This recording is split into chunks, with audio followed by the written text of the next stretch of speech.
Hello, good morning to all. It's a pleasure to receive our partners from Europe, from Holland, Spain, from Italy and France, and also the no-profit associations of our project SurFedAUT, European Safety Framework in Surf Therapy for Autism. So welcome all the participants, especially the Councillor of SDG, of Mafra Municipality, our dear colleagues from the European Consortium, and all the invited persons that are here to share best practice in the surf therapeutic sessions. So today we have in Ericeira the European Best Practices Conference. So the objective today is to share best practice, to share to the Europe and our partners what we are doing in Portugal, to creating welfare to the people with disabilities, with people in a disadvantaged social situation, and of course, to understand the impact of sports in the creation of well-being. So today it's a very important not for our community, for our sports ecosystem, and above all, for our territory. We are inside in the second World Surfing Reserve in the world and the first in Europe. So these kinds of projects, it's a good valorization of our reserve, but also help us to understand how we can create a more inclusive territory, adapted to people with needs that are specific, and the market it's not aligned to give them product, service, and experience aligned with their needs and their expectations. So through these projects, what we are trying to do is creating a framework at European level to implement in the surfing market, in the surfing schools, in surfing clubs, but also in the social economy market to those ONGDs that want to implement therapeutic programs to create welfare for their people they work. So this is very important to know how to organize these sessions, but also how to organize in security. And this is very important for us. So this not exist at the European level. This not exist at the international level. So we are leading this. And this is very important to understand the impact of these projects, the impact of the consortium, and of course the impact of our communities that are trying to implement this kind of programs. So this is very interesting that we are receiving our partners in the first piloting action at the European level. We develop a framework, a manual. We develop also a toolkit, a training toolkit, and an online capacity building action that all these persons that inside this room and the other ones who is watching us through the web and through the Mafra TV page, Facebook and YouTube to experiment, to develop their competencies, their skills, and of course their abilities to understand the impact of this kind of programs in the safety way. So today we have here different perspectives. We have the perspective of the territory, aligned with the SDG, United Nations Agenda 2030, that because in Mafra, we are a territory very important in the SDG area. So we are a best practice considered by the United Nations. And every year, we go to New York to present all our projects, and I hope sincerely that we can present these projects also in the United Nations. This is very interesting, okay? And it's important to understand how is the social impact inside the 17 SDGs. Considering sports, it's transversal to all 17, and people doesn't have this in their mind. So we have the participation of the councillor, Marta Gomes, that will present the SDG Laboratory. It's an innovation project that we have in our territory that is aggregating all projects with social impact. So this is very important to understand how a municipality is organized their activity, organize the laboratory, and of course to explain the advantage of this kind of project. And, secondly, we have Artur Narciso. Artur, he's here. It's a good friend, he's a high professional in the human resources sector, so he's very skilled in safety. He has a post-graduation in this kind, and he's a trainer. So he's a coach, but in cyclism. And he has also athletes with autism. It's very interesting, the connection of Artur, the capacity that he has to understand the human resources sector, aligned with the safety sector, and aligned with the autism sector. So we're going to make us a presentation about a perspective, the law in Portugal. And this is very important because in Italy, in France, in Holland, in Portugal, and Spain, we don't have the same rules, we don't have the same laws, and this is very difficult to create the framework. So it needs a study to understand this kind of regulation to create a framework that could be flexible and could be adapted to our communities, to our countries. And this is not easy. So this is not a game by imposed, but it's a game of sharing. And people must understand it. This is a very interesting point of view in the legal area. So after that, we have Hugo Silva from Aparcim. Aparcim is a great partner from Ericeira Surf Club.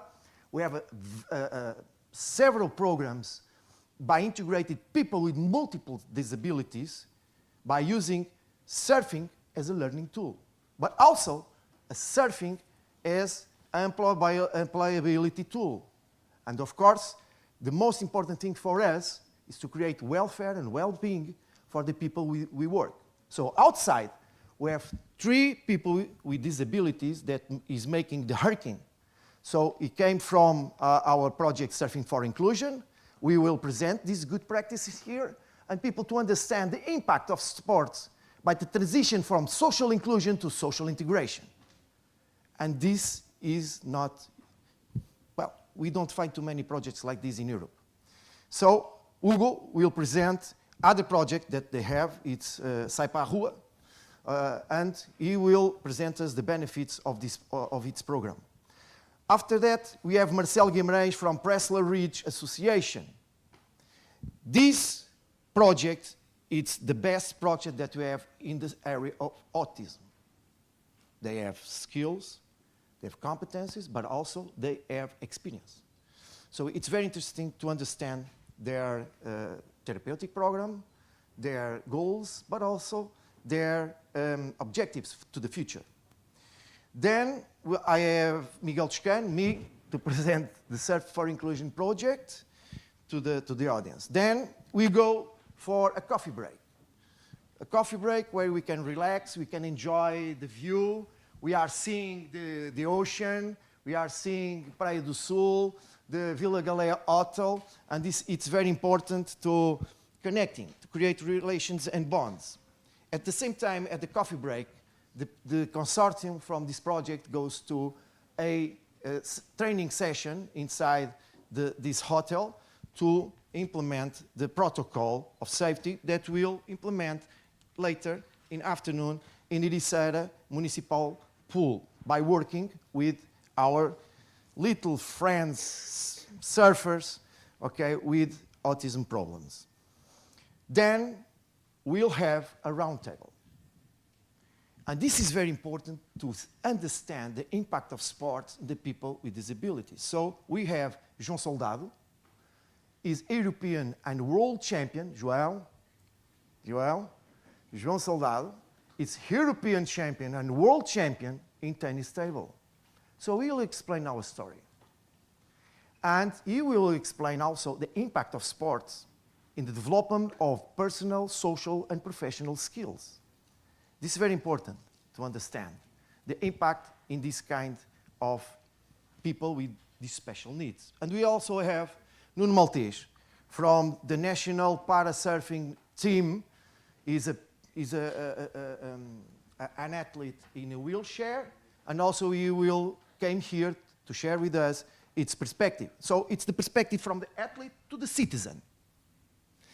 So this is very interesting to sharing. So after that, we're going to have a lunch, and then we go to do our activities. So, but I want to also, in the opportunity, to invite all the presents and all the community that are watching us from the internet to be in an after-work party where we will receive our partners from Europe, and they will be connected with our community. So the Sunset Party in Ouriço, the best disco in Portugal, and the first one also in Portugal, it's open in a corporate social responsibility initiative from our local entrepreneurs, Miguel Alves e Luís Alves. Okay, so for us, this is our work for today. I asked to Marta Gomes to go to the stage. The palco is yours, please. Next time. Okay.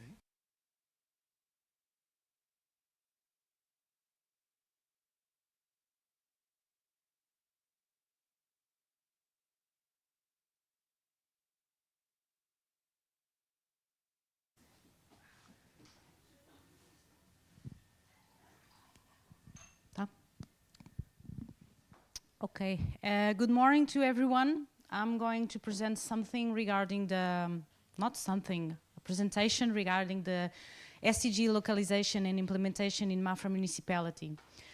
Because the battle for sustainable development will be won or lost in cities. This was said by Ban Ki-moon, the former Secretary General for the United Nations. And we want to win this battle. What are the 5 pillars of the SDGs? We can find 5 pillars. So we have the people pillar and the prosperity pillar. Those 2 pillars are basis because we want to improve the people's quality life and we want to have prosperity, economic development. But we cannot do that compromising our planet. So we will find our 3rd pillar, the planet. So we must protect our planet. The sustainable development is based on these 3 pillars: planet, people, and prosperity. The SDGs added 2 more pillars: the peace and having strong institutions, because we cannot do anything without rules and having peace among each others, and having partnerships. So for us, it's very important, these 5 pillars, it's what is mandatory for the SDG localization and implementation. And you may ask me, before the Agenda 2030 of the United Nations invented the SDGs, were you not implementing the SDGs? Yes, we were. Of course we were. But now we are organizing all projects into some 17 boxes that are fully organized, and it's a new language that we can speak among between cities. So cities around the world can speak the same language. So I think this is a summary of what's our territory. We have 80,000 inhabitants, almost 300 square kilometers of territory, which 80% is rural. We have more than 6,000 active businesses, and the territory is protected. We have 35% protected of green area. And we have also 11 parishes. I don't know if I'm teaching something that you already know, but, or this is something new for some of you. This is a strategy that started in the early beginning of 2022. How are we going to implement and localize the SDGs? So first, before implementing, we are going to localize to see where we are and how many projects we have divided by SDGs. So we promoted activities to disclose the SDG message. We created a song for the SDGs for children. We created a game, kind of Pictionary, to draw and to mimic, all regarding the SDGs. And we had a challenge in May at the World Urban Forum in Poland to create a lab an SDG lab. What do we do at the lab? Basically, we do that stuff that's hard to, we monitor the indicators, the data. Which indicator people have potable water in Portugal or in Mafra? Almost everyone, okay? So on that one, we are good. Or how many leak do we have in our pipes? We are good in Mafra, but we can be better, okay? So this kind of monitoring and data, it's what the lab does. We do a lot of school sessions too, telling the kids what are the SDGs or what can they do for you. And then in September 2022, we were awarded as the SDG City Silver regarding our commitment with the SDG Cities program from the United Nations, UN Habitat. It was the kickoff, it was the kickoff to build our voluntary local review. It's not a mandatory report, but we said to ourselves, if we want to implement the SDGs, if we want to localize it, we have to build a voluntary local review. And this is the time where I show you the song. I don't know if there's I will need some help. There's something here, kind of a play that you cannot see. If you could click on play here, because I cannot with this thing. Can you help me there? It's rolling. We need sound, please.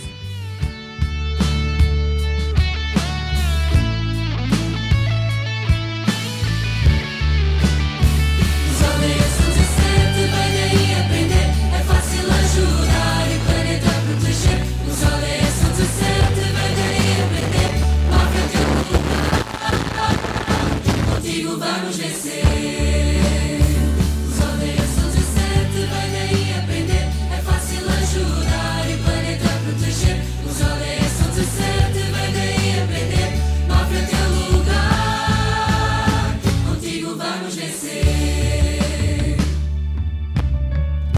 Um mundo mais justo, mais prosperidade e paz. Toda a gente feliz, vem aprender como se faz. E há pobreza e há fome, mais saúde e educação. És um parceiro importante, fazes parte desta missão. As vidas terrestres e marinha, para as ações simpáticas, as energias renováveis, sem alterações climáticas, fazer crescer a economia, a industrialização, de forma sustentável, empregando inovação, saneamento, água potável, educação responsáveis, reduzir as desigualdades, gerar cidades sustentáveis. Esta missão não tem género, todos devemos participar. Desenvolvimento sustentável. Não vai parar.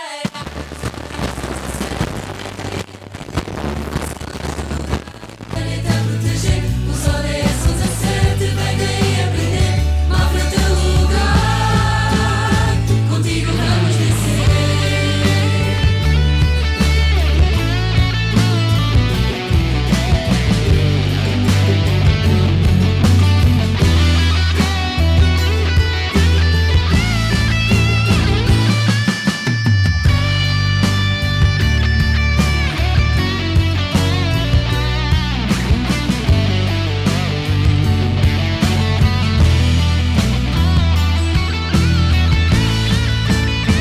Os aldeias são 17, vem daí aprender. É fácil ajudar e o planeta proteger. Os aldeias são 17, vem daí aprender.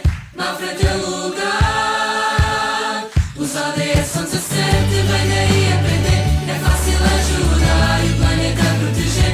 Os aldeias são 17, vem daí aprender. Mafra é teu lugar. Contigo vamos vencer. That's it. So we started by creating impact, some kind of impact among the people that live in Mafra. And this impact was also created with the people elsewhere, so in other municipalities, and now it created impact at the United Nations because they want to use this music as the SDG song. Although it's in Portuguese, we already thought about translating it into English, but United Nations said, no, this is a Portuguese song, it will remain in Portuguese, perhaps with English subtitles. Moving forward, so I stopped with the VLR. We we gather all the data so we could build the VLR on 2023 because it makes a part of the SDG Cities program. So we were able to present the VLR at a high-level political forum last year in New York, and we launched the report at that time. And then we officially presented it at a Lusophone seminar that took place in Mafra, the first one that took place in Mafra last year.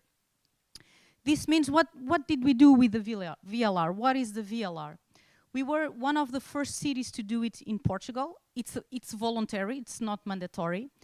And we wanted to know, to localize the SDGs, where we were, how we were in the indicators, if we were good in indicators, we were decreasing to the objectives or increasing through the objectives, and report it with no shame. So good and bad indicators, and report it with no, well, it is transversal to all the 17 SDGs. So we created for this, we created a municipal team, the Mafra More Sustainable team. We made a diagnosis to know where we were, and then we collected a lot of data to build, after having lots of workshops, assessment of the level of knowledge regarding the SDGs, and we built a report that is named Vision, Strategy and Projects. It's a rough report with a lot of projects that we included into the VLR. And then it was when we realized, the team realized, I have here Carolina, she's the team leader and the project leader. She's here with us. She's one of the responsibles for making everything happen. We concluded that the VLR wasn't the end of the SDGs implementation. It was the beginning. So we kind of, woof, what are we going to do now? We have a song, we have games, we have a VLR, but now it's all started. So when we monitored the indicators, we concluded that we have 25% with the goal achieved, 16% with positive progress. Although we have a positive progress in more 7%, but the progress is not enough. We have 18% with a slight progress, and then we have 29% with slight negative progress and really negative progress. To give an example, we decreased a lot in climate action. We need to do something for our planet. We decreased a lot with the SDG 14, life below water.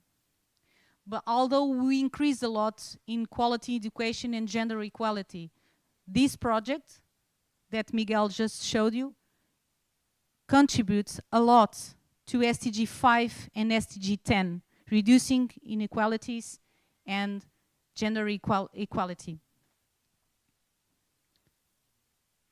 And then it was a few days ago that we were informed that we would receive the gold certification. So the gold will be formally delivered to us in November. It's not yet with us, but we already have the information that we are a gold city at the SDG Cities program. This means, I'm just going to pass this through. Okay, I can go through this. This means we are the 4th municipality worldwide to have a gold certification, and we are the first in Europe to receive this prestigious certification. What does this mean? This means that our responsibility is getting higher and higher in the SDGs implementation. And then you may ask, in 2030, the SDG will end and no one will ever talk about it. No. In 2030, they are already preparing the Pact of the Future. It's the continuity of the SDGs. So we can find here the evolution of the 5 pillars: people, prosperity, planet, peace, and partnerships, between 2019 and 2022. It means that partnerships increased from 39 to 67%, indicating there is more collaboration between institutions. prosperity show moderate recovery, and peace remains stable. So if you can see this rising or stable, the planet, we rise here on the planet, but then we are lower. The peace, it's getting lower, and we know, all of us, we know how, why, and partnerships are rising. So now after the VLR, we are having a different approach. What are we doing?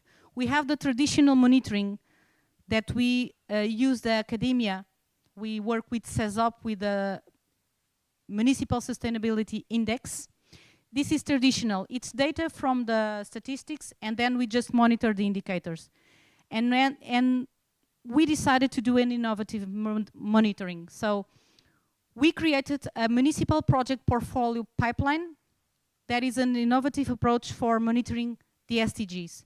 We have more than 262 projects on this pipeline, representing more than 1.1 billion euros of investment in our municipality.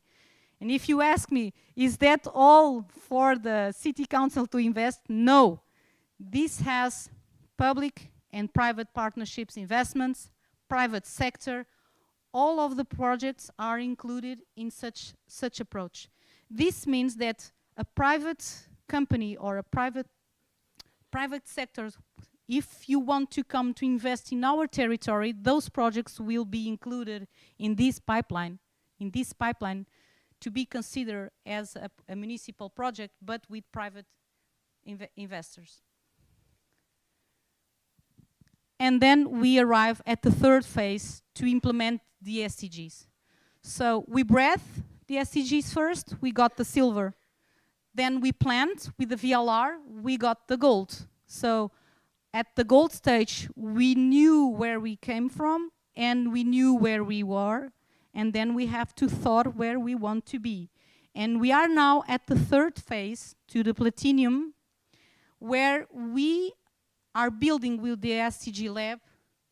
We are creating at the SDG Lab studies for different projects, also projects in the social sector, to implement in our territory. And this is reflected by the SDG project pipeline. This will be the step to create a municipal council, mainly to listen to what people want, what people see to our territory. It will be multidisciplinary, don't know como é que se diz multidisciplinary council, where we want to have institutions, public institutions, private institutions, financing, banks. We want to have the private sector, and we want to have people that live here to say something, to explain to improve. We want to improve our territory. So this is the third phase to implement the SDGs. Okay, so now at this phase, the lab, it's a place where we can make some internships, bachelor's, master's, and PhDs on this area, on sustainable development. We can have also professional internships, and we also invite international guests to be here. So basically it's a place where we study and we make some essays if some projects or others may work or not, and how would be the best way to work with those projects. Our lab, although we have 17 SDGs, our lab is focused in these 5 SDGs, mainly the environment of the planet pillar. So the 6, water and sanitation, the 11, the sustainable cities, 13, the climate action, 14, life below sea, and 15, life on Earth. We have a new paradigm of changing the way we think. So the United Nations consider MAFRA as a model for the SDG implementation. So they call us now, UN Habitat call MAFRA now, our way of implementing the SDG, MAFRA model. So if you want to guide, being MAFRA model, it's hard because it brings a lot of pain by growing. Growing brings pain, isn't it?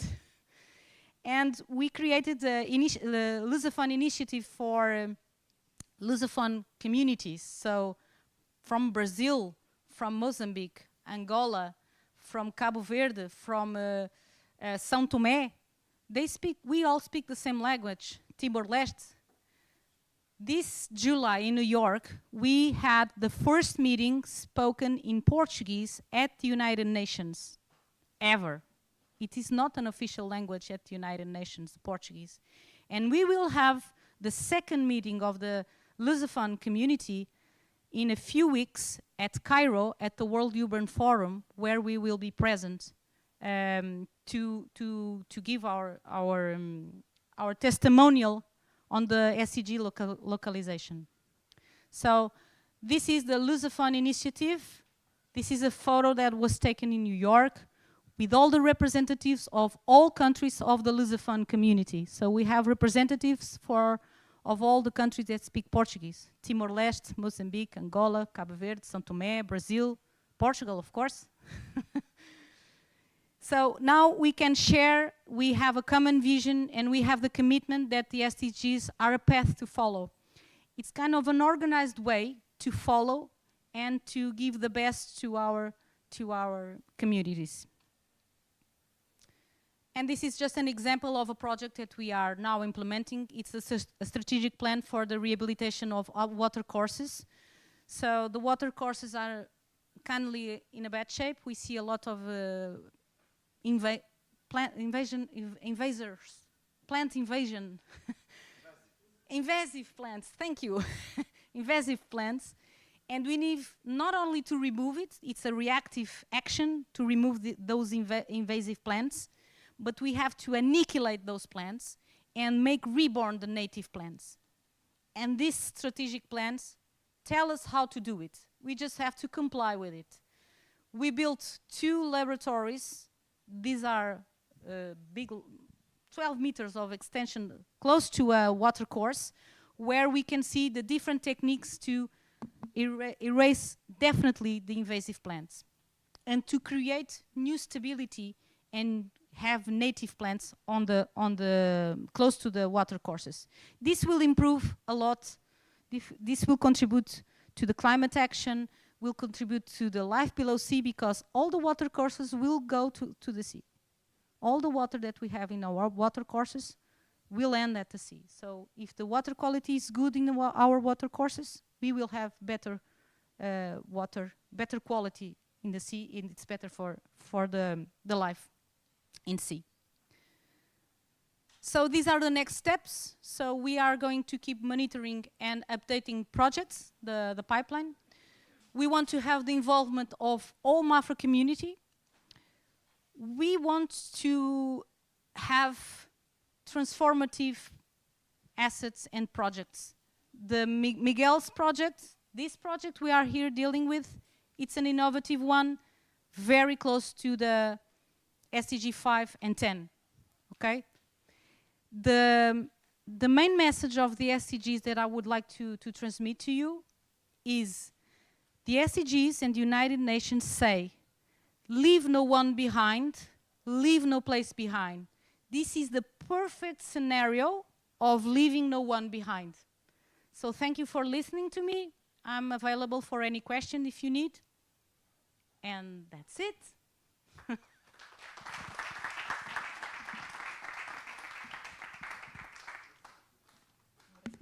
Não, está ótimo. Thank you, Marta, to sharing. For us, it's a great pleasure to work with a strong partnership with our municipality.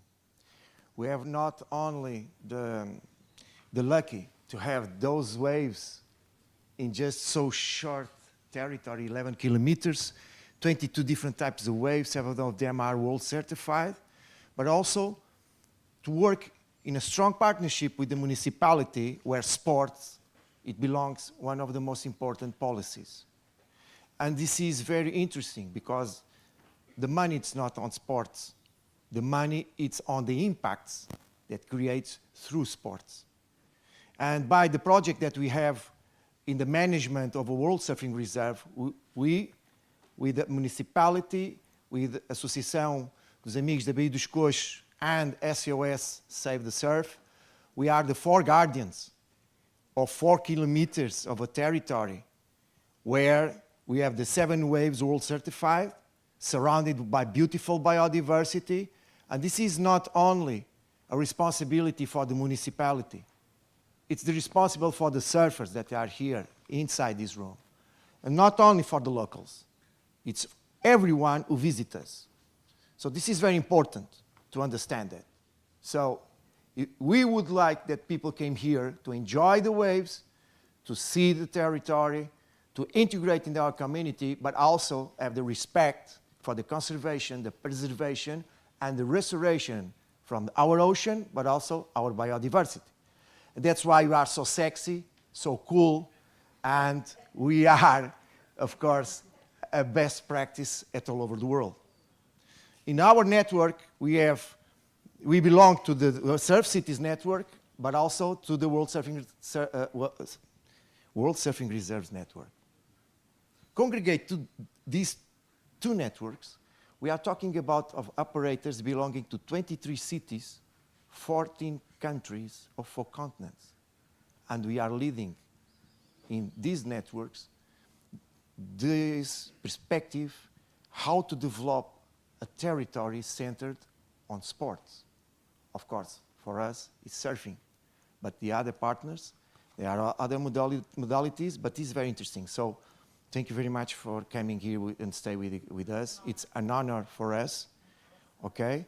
I hope we see you in the other events, and we are already invited. Okay? Thank you. Yeah. So we're going to change here. So to the stage, come here, Hugo. So because Hugo must go to the protocol session at 11 o'clock, he has to work. Yes, work. So Hugo is a very good friend for us. He's a very dedicated professional. He's a lot of experience in the surfing adapted area, and we will share with us a very important project for our community, for our territory, but above all, for our people. So Hugo, the stage is yours, man. Okay. So you Thank you. Okay. I don't know if the presentation is up and running. Okay. First of all, thank you, Miguel, for those kind words and for the invite, for being here, sharing with you, I confess, one of my passions, which is outdoor sports for all. Okay. Okay. So I want to introduce to you our project that is Sai para a Rua. Translating roughly, it means come outside. Outdoor sports for all. This project is by the association which I belong, which is APERSIM. We are an NGO that is dedicated to people with disabilities. We were founded in 1993 and started our services not in not in 1975, but in 1997. This is the date in which we hope that all of inclusion will be a reality, but we are working to be ahead of it. So we have several social responses. We support around 600 people each year in the schools, in our institution, with a daycare, also with a residential home that will that provides the response for people that don't have families, people that don't have parents that can no longer suit the needs of their children. And we are seated in Mafra, okay? But also in the we give some support to our neighbors municipalities in other municipalities. So, Sai para a Rua, Outdoor Sports for All, was born in 2017. because we felt the need to have a project that would take our students from the gym, from indoors, and provide them some experience outdoor and doing outdoor sports. Of course, this is also very beneficiary for us because the skills that they grow with the outdoor activities are very, very good. You can work everything that you work in a therapeutical context, you can work it outside. And the environment, of course, has a lot of stimulus, is more pleasant. So we aim to have healthier lifestyles. We aim to increase opportunities for people to practice sports, especially in an inclusive manner. And we promote regular and punctual sacrifice. I'm sorry, there's a little bit mistakes. I have to do it format. So along the years, we have been supporting like 500, 600, 800 people. Then in 2020, something happened that we don't know. We are all wearing masks and we are not able to participate, but still in COVID, since we are doing outdoor sports where everybody was locked down, we still managed to have 312 people practicing sports. We wouldn't be able to do that if we were indoors, but since we were outdoors, that proved one of the benefits of outdoor sports.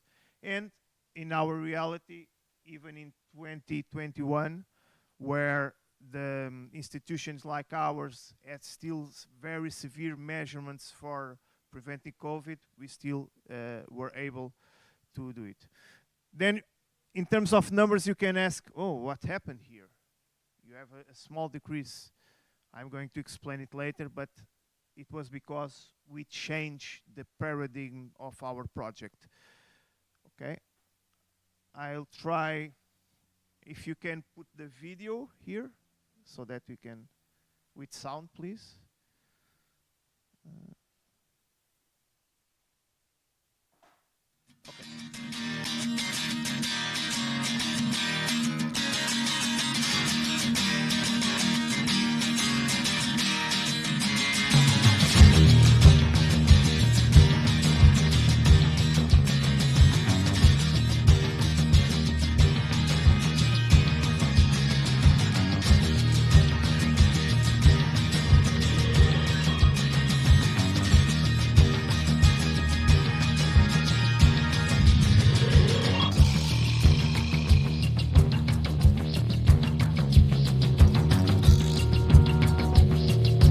These are just some images from our project.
Okay, so this is just some pictures from our, not again. These are some images from our project. as you could see, we have a lot of different activities, a lot of different sports, and we try to have everybody participating. But especially, we want to have them participating in the integrated and inclusive way, okay? We don't want them to be participating in APRC, in closed doors, or only in a surfing session with only us, but we want to go mingle with the crowd, okay? So these are just some of the sports. We have cycling, miniature golf, climbing, surf, of course, walking, stand-up paddle, canoeing, even ski, okay, which is not common here, but we had that experience. And our recipe for that is to have partners. Partners like Ericeira Surf Club, of course, which is one of our strongest and oldest partners. And we want to have in this recipe the sport federations and clubs, the ONGs and schools, and of course the community. When you have all these partners, you can have integration through sport. And this is our main goal, integration through sport. We can have some people doing sports, but in 2022, our founding institute changed the way that they give the money. So, since we are always looking for the best way to gather money to do our activities, we change also the project. But we realized that when I'm organizing a sport activity with my students, I can only grasp so few. So why won't we teach others how to do it? And if I go and talk to a colleague of mine from another area and teach him the recipe and show him that we can do, hey, you can go knock on the surf club or the surf school of your area, and then you can bring them to us. Our project has more impact, okay? So we tried to change the project from just promoting activities to empowering the sport clubs and the sport professionals and also the people that practice the sport, to include them, to include people with disabilities in their activities, in their sports. So we try to train clubs and associations to have inclusive sports. We give lectures and we give workshops to clubs that have the need to have their human resources capacitated for inclusion sports, and we create conditions so that we can have more people with disabilities practicing sports.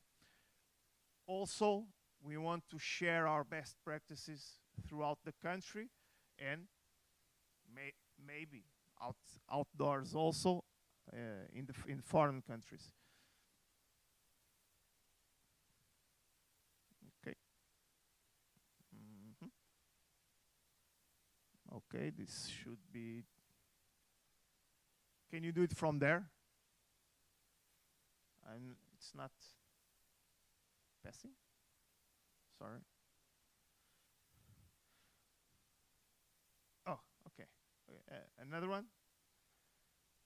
Yeah. So the way we do it is we have workshops, we have training camps, and then we have integrated practice. So I can give a workshop to for instance, surfing structures. Then we can have a training camp or an event, and then we go each week to the sea to practice alongside the people without disabilities. And we try to implement a network, a peer-to-peer, where everybody gains.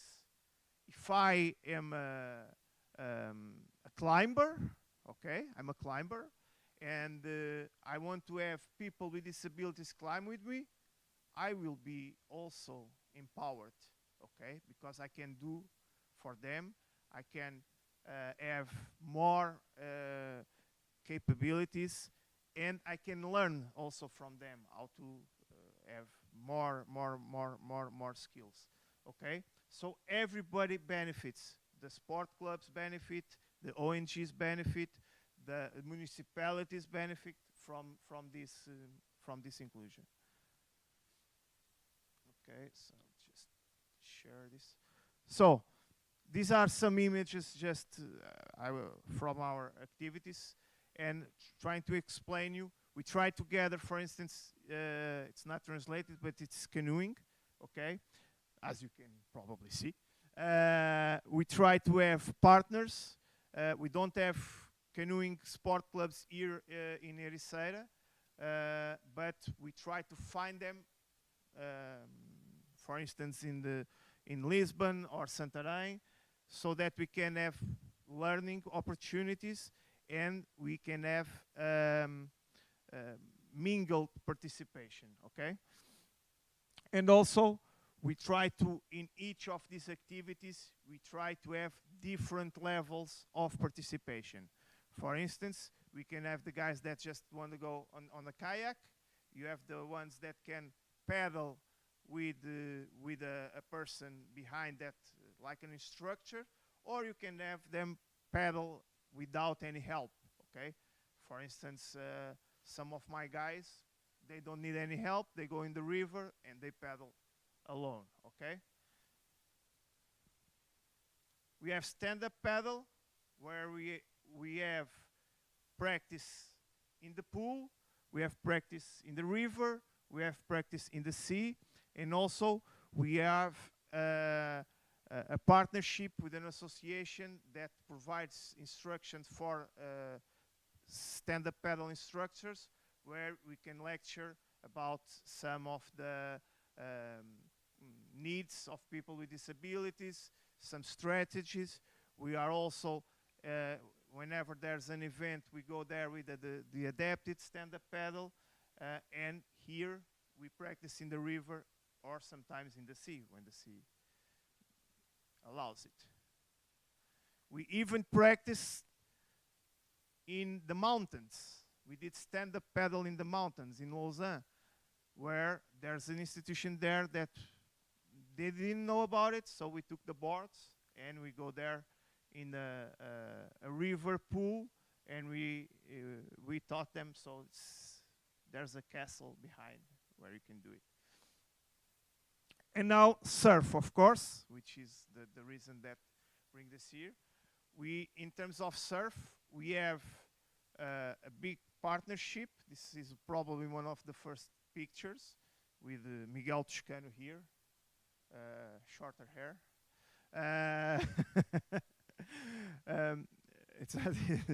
And in surfing, what we do, we have the partner with Ericeira Surf Club.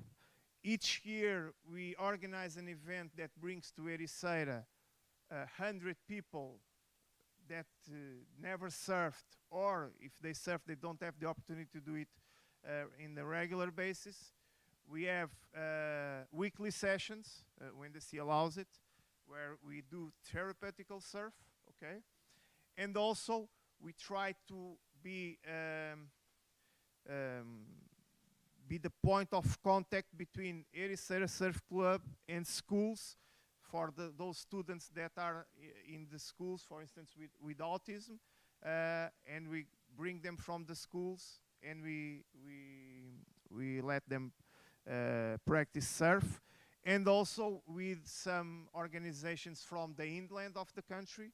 They don't have sea there, they don't have surf, but for instance, we can go to Serra da Estrela and do ski, and bring them here to do surf, okay? This is one of the goals of the project.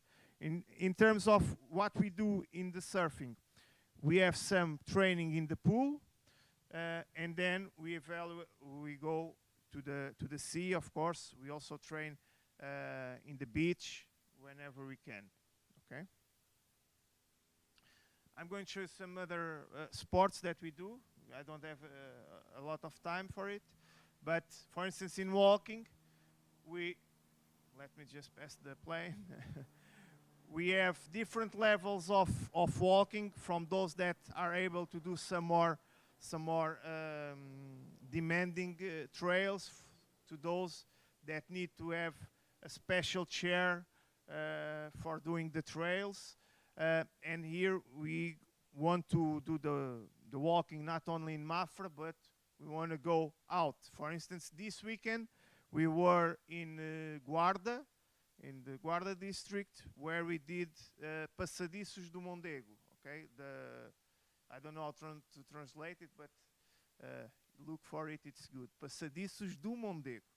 It's very good. I know that there are people here from from no, but of course this is also. Let me explain. This is also a way of providing motivation for our guys. Okay, if I say, okay, come to the gym, walk in the treadmill, they are no. You have to train to go to Passadiços do Mondego. Okay, so they will train. Okay, and also this perspective of integrated sports.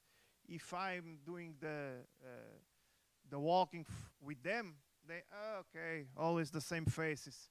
But if they are, for instance, riding a bike with the guy that is a cyclist in uniform, oh, they like it very, very much.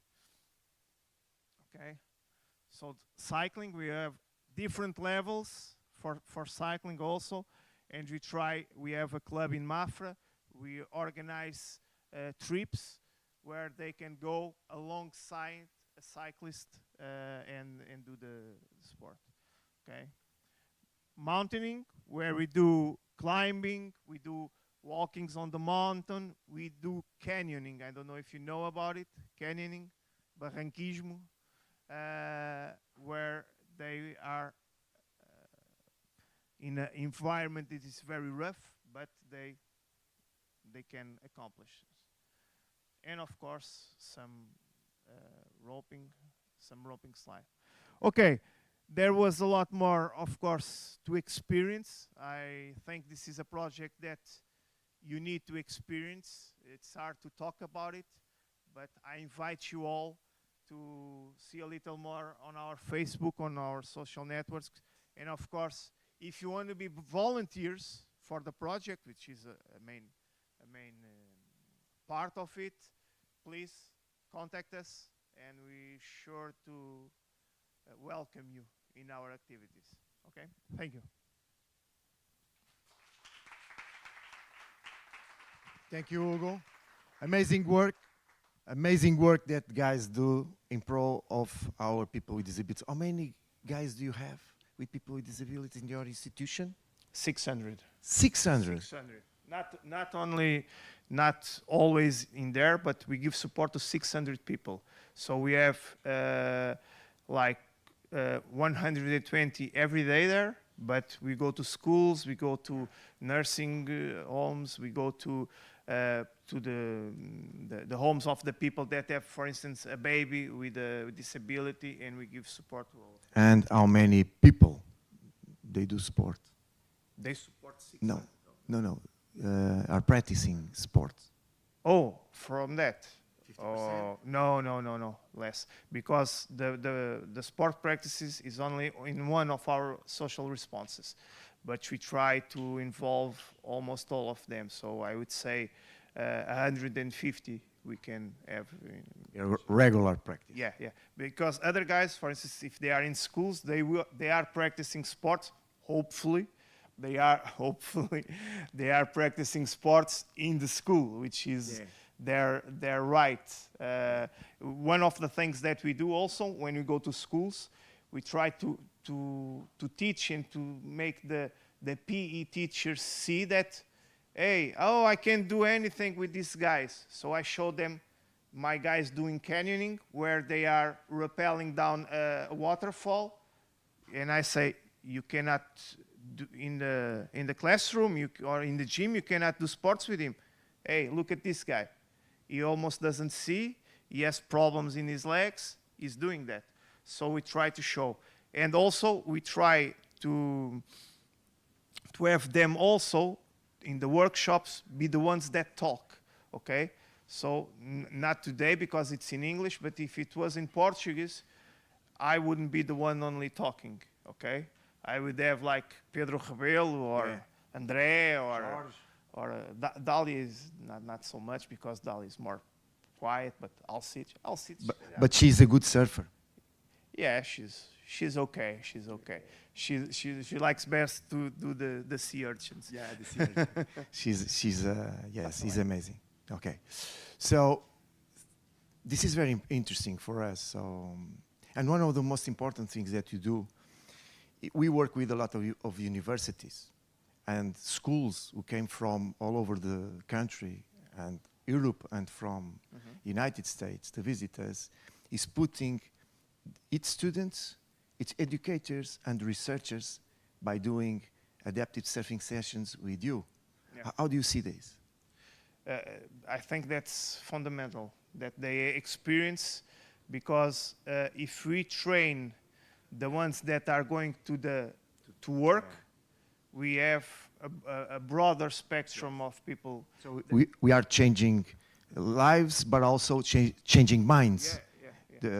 Especially from the guys who came from the sports universities, and we are trying to change the way they feel, but also manage sports. And this connection is between our worlds. Yeah. It's very important. Also for the athletes, for the top athletes that are here in this room.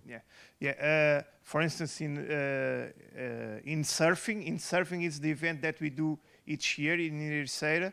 One of the group of volunteers is from a high school, but it's the class that is the sport class, which are the guys that are going probably to the university. So from an early age, we want them to be involved and to see that, okay, I have a people with disability, so what? Okay, so what? I have a people that has green eyes. I have a people with a disability. I have a people with autism, and for me it's not a big deal. But okay, for them, no, but it's not a big deal but sometimes they're still in the sports staff the fear. And I was listening to Jesus yesterday, where he was talking that this program wants to help people to reduce stress. I think stress from the sports staff, it's all in here. If they know about the capacities of people, if they know that, hey, I'm a coach for adapted sports, and usually I know if they knew the secret, I would be out of a job. Okay, I would be out of a job, because it's all a matter of mindset, and of course, then you have to study, but mainly mindset. Okay. Thank you, Hugo, for sharing. Okay. You are the best. We love you. Okay? Adoramos vocês. O trabalho que estão a fazer, fantástico. Okay? Now, I invite all the consortium team to go to the training session, okay, to the parallel session. It starts at 11. The trainers and the coach are over there, João, okay? So we'll have a meeting in the hotel in the other side of the street. I hope you have a good working session. And now we go to the next one. So Artur came here. So we're going to talk about health and safety. Yes. Artur Narciso. It's not a big professional in the field of human resources, but also a specialist in the safety area. So he's going to share with us the point of view of a human resource consulting, but also as a sports coach. Yes. And to share with us the importance of safety and align with our needs. Okay? Exactly. Artur, the stage is yours, man. Good morning to everyone. First of all, thank you for the invite. I just came because Miguel told me that there is a good cooks here in the village that call Ouriço. I hope I don't be in a position that is not true. So, you can put the page. Okay. I will speak about the occupational health and safety in Portugal, inspiration for inclusive sportives. Why I'm speaking about that? Most of the times we live in bubbles, tribes, and we don't speak each other. We don't trade ideas about what we are doing that is good for another space, another challenge.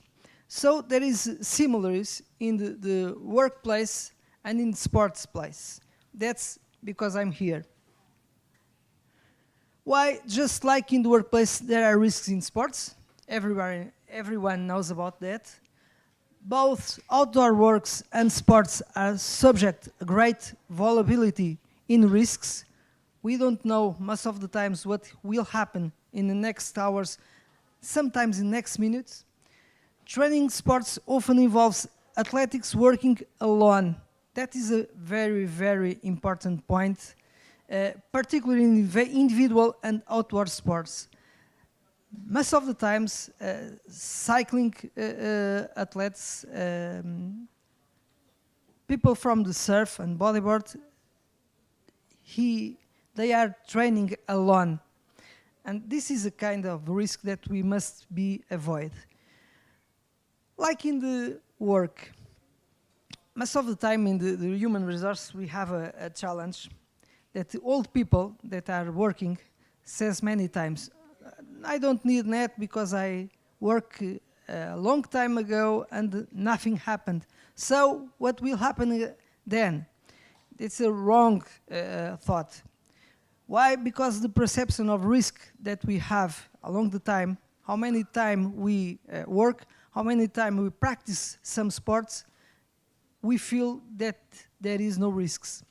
That is a big point. So now I will test our attention. I will ask in the end of this classroom help, because at the time we must stop the video, okay? You are following me. And when they finish the pass the ball, you stop the video, ok? Quando terminarem de passar a bola no vídeo, vocês param o vídeo e depois continuamos. This is a test of selective Okay. attention. Count how many times the players wearing white pass the basketball.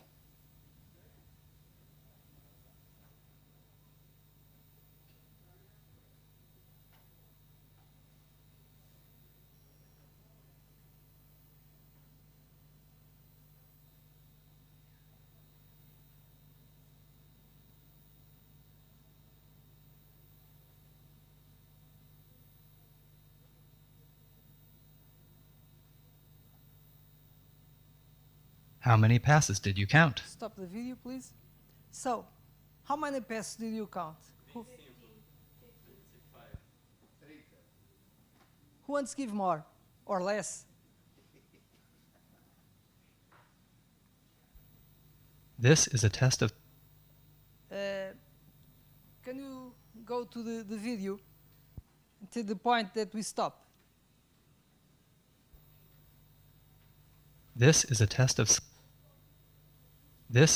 of selective attention. Count how many times the players wearing white pass the basketball.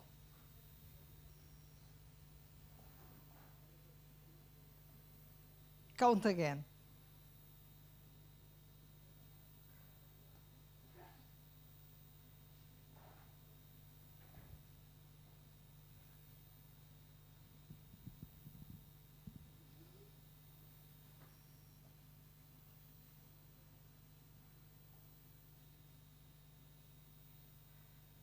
How many passes did you? Okay. Who wants to give more or less number? I continue with the 25. I didn't count this. 25. Okay. Continue the movie, please. You count. The correct answer is 15 Okay. passes. But did you see the gorilla? Have you seen the gorilla? How many people see the gorilla? Okay. some of you, you can continue.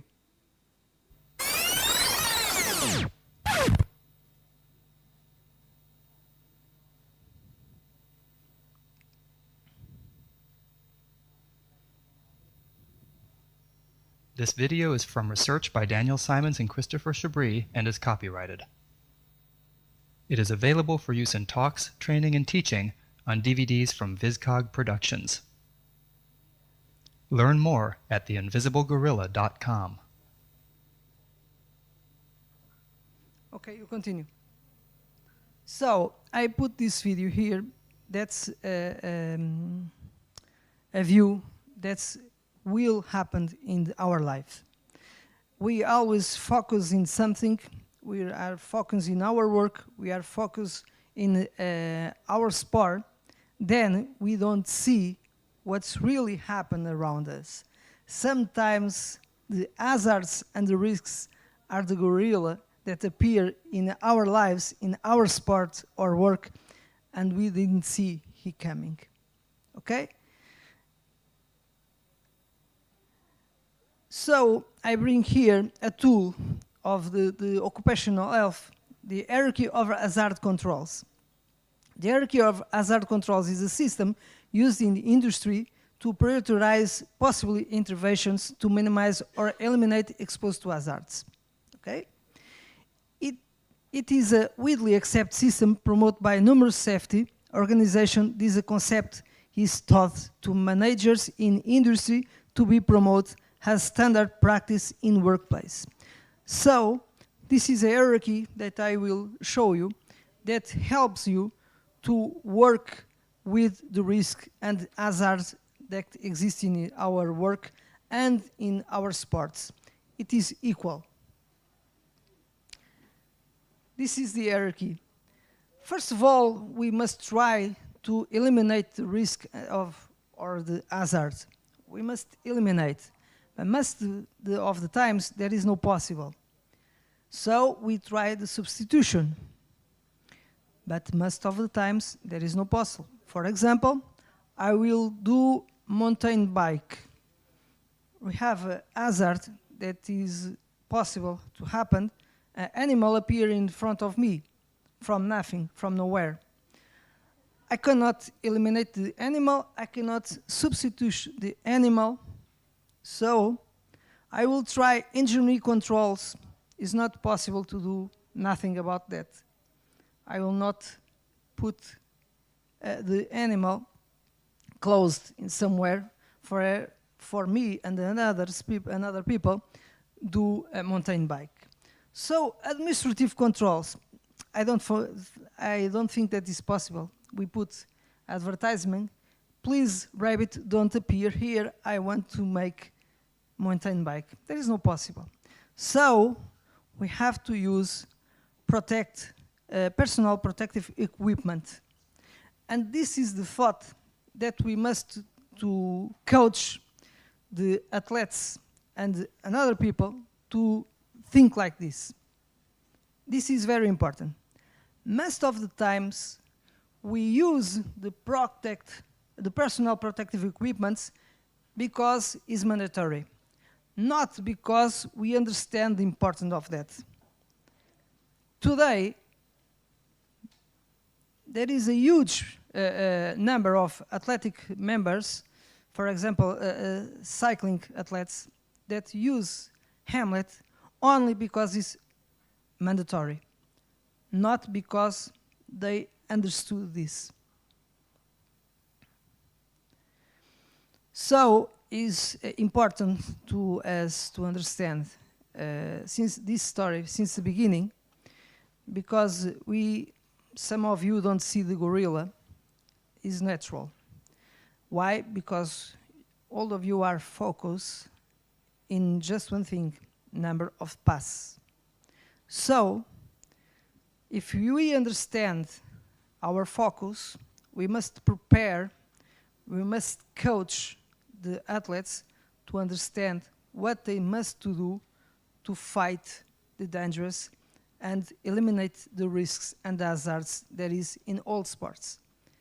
In surf, there is hazards in cycling, there is hazards. If I want to go running, there is hazards. So we must training all the athletes to understand that. Most of the coach don't worry about that. Most of the coach focus the athlete only on the goals. That's all what is important for most of all. In the past, I was a cycling coach, and I teach my team to follow. Why? Because if you don't know follow in an accident, you can bring problems to your backs and your shoulders. The most of the lesions in cycling is in the shoulders. So I teach them to rotate his body to fall in back. Why? Less opportunity of lesions. And that's the kind of view that we need in sports. So we have here a big challenge that sometimes we have athletes, and I have the experience, that have autism. Problem, first of all, there is more people with autism that we thought. Why? Because there is a few levels, and most of the time there is not view by the doctors that the people have that kind of situation. But they have the ability also to be a good person in sports. Probably more than me and than other people. So we have to train them, we have to coach them to be an athlete with high level. Specific considerations that I feel in the field when I was a coach. Communication and instructions. Autistic athletics may process information differently. Safety instructions must be clear, concise, direct, and potentially present visual, images, checklists. Avoid ambiguous language or complex instructions. In the past, I found an athlete with autism, and no one wants to work with them because there is no communication. I start to understand that I must enter in their world, in their thoughts, to make the communication. Not screaming. No one wants screaming, and the autist also don't want screaming. Sensory sensitive. They have a sensitive, more alertness, and that make a big difference to them more than us. Routine and predictably. They want routine. They want organize everything to don't have surprise. They must work in that kind of environment. Adaptive skills. Some acoustics individuals struggles adapting to unexpected exchange. Apply hierarchy necessities. We must anticipate it, their behavior to help them. Self-regulations.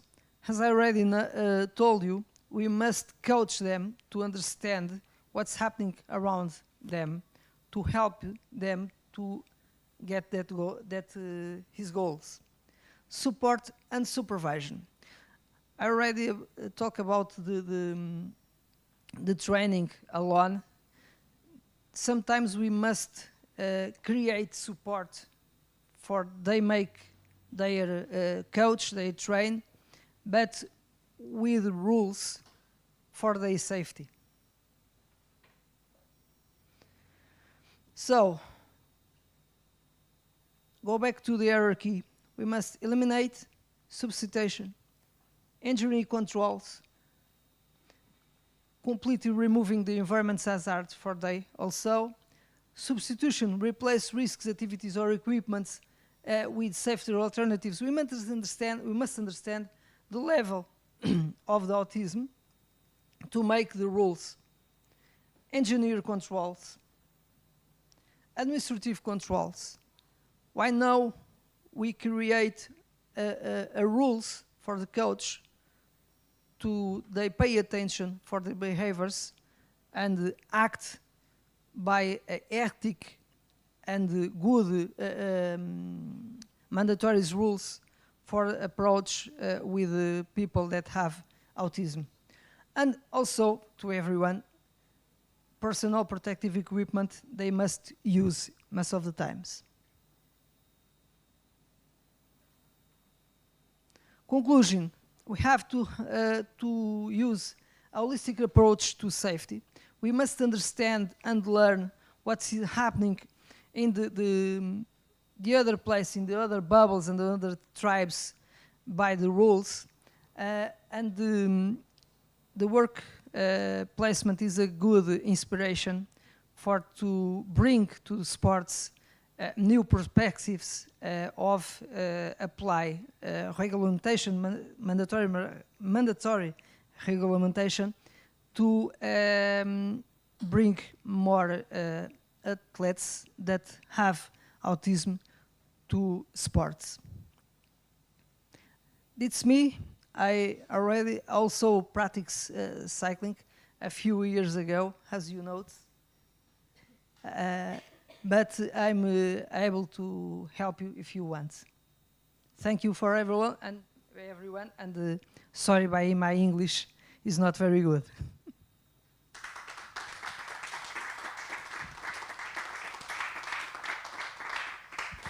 For us, it's perfect, Arthur. Well, thank you very much for staying here with us. Appreciate all the intervention of BL Consulting and your support to our projects in the corporate social responsibility actions, okay? A big hug for all team, okay? And thank you very much for sharing, okay, Arthur? Thank you. So now we're gonna know a very important project, SurFedAUT. So this is Marcelo, came from Brazil, right? Yeah, Where? from Brazil, Rio de Janeiro. Rio de Janeiro, where else? So he's gonna show us one of the most important projects that you have in Portugal that works with autism, right? Yeah. Okay, it's an inspiration for us.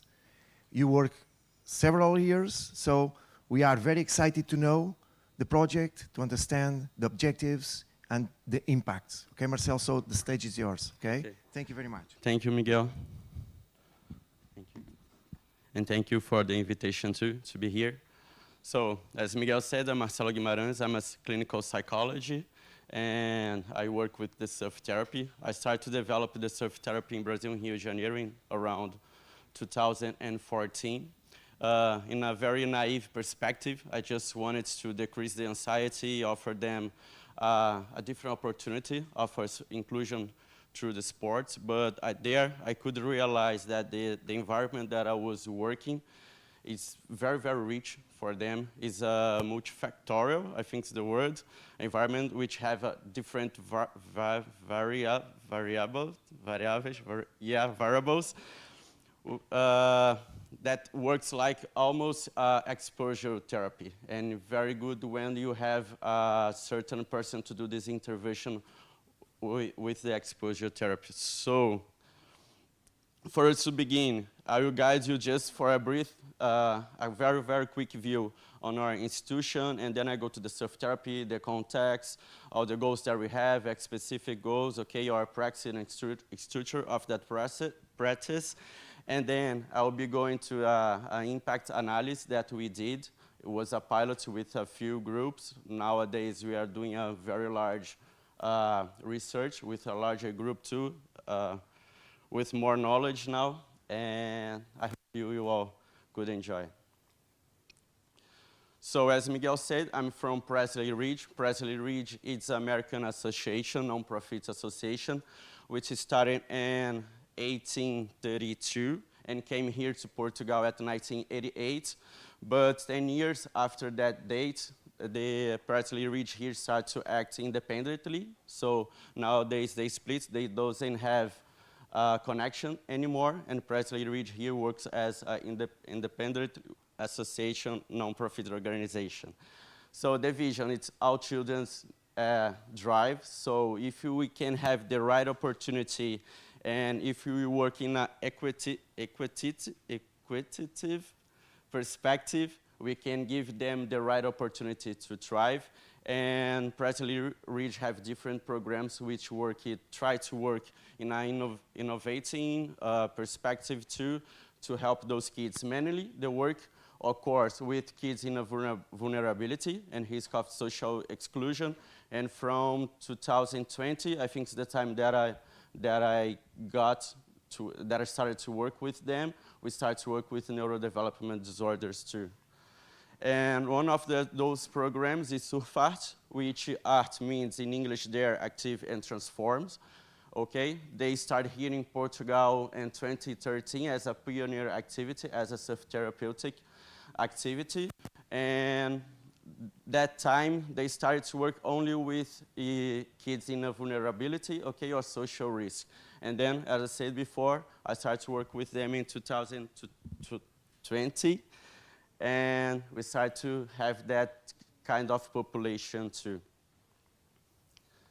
So our practice happens in a real life environment, which is a real life experience, which we believe that acting over there, we can experience a very spontaneous behavior of those participants, and having a very clinic eye, we can do a specific intervention with them that can provide different insights.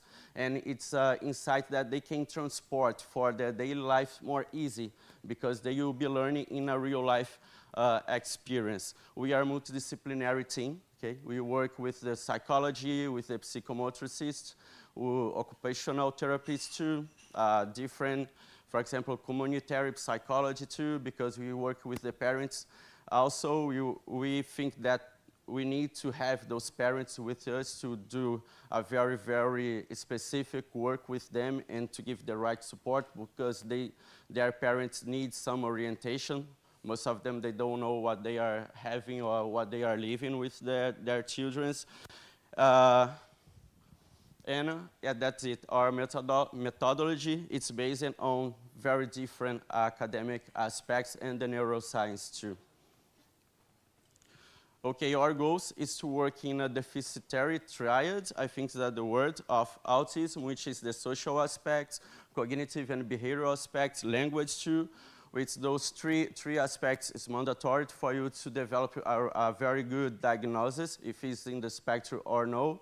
But since autism is a spectrum, it's very different levels that you can find. You can find 3 levels. One, it's a very low symptomatology. They need support. 2, they already need some support. And 3, they are very severe. They need a large support. Our specific goals, it's in a group of aspects of cognitive functions. With that group, the name is executive functions. And mainly those aspects are mandatory for adaptive behaviors. Not only adaptive behaviors, our learning process too, our social skill, mainly our soft skills are based in those executive functions. And what we do, for example, for our analysis of impact, we try to measure how is the executive functional process of them. We have assessments that can analyze specific aspects of cognitions, and we can measure. We can apply those assessments in the beginning, we can apply after all the activity occur, and see if we have a very good impact. So, activity, it's weekly. We don't stop. Every year we are working, because as it's to be a therapeutic process, we need to have consistent, and we need to work weekly with those kids. Okay. Our practice, the time is almost around 3 hours of the activity. It's a multidisciplinary team, so we are a very large group of people that work with those kids over there. For example, the minimum amount of people that we have, professional, that we have working with those kids is 1-to-1. Okay, but in the sense, for example, if we are in the sea, it's at least 2 persons to 1 kid or 1 adult, 1 beneficiary that we have. Okay, it's through the beach, the sport, which gives us ecological validation too. Okay, And we have 4 pillars. The activity changes, okay, during the process, but the pillars are the same because help them to have a better routine and a better understanding what will be happening there when they will be with us.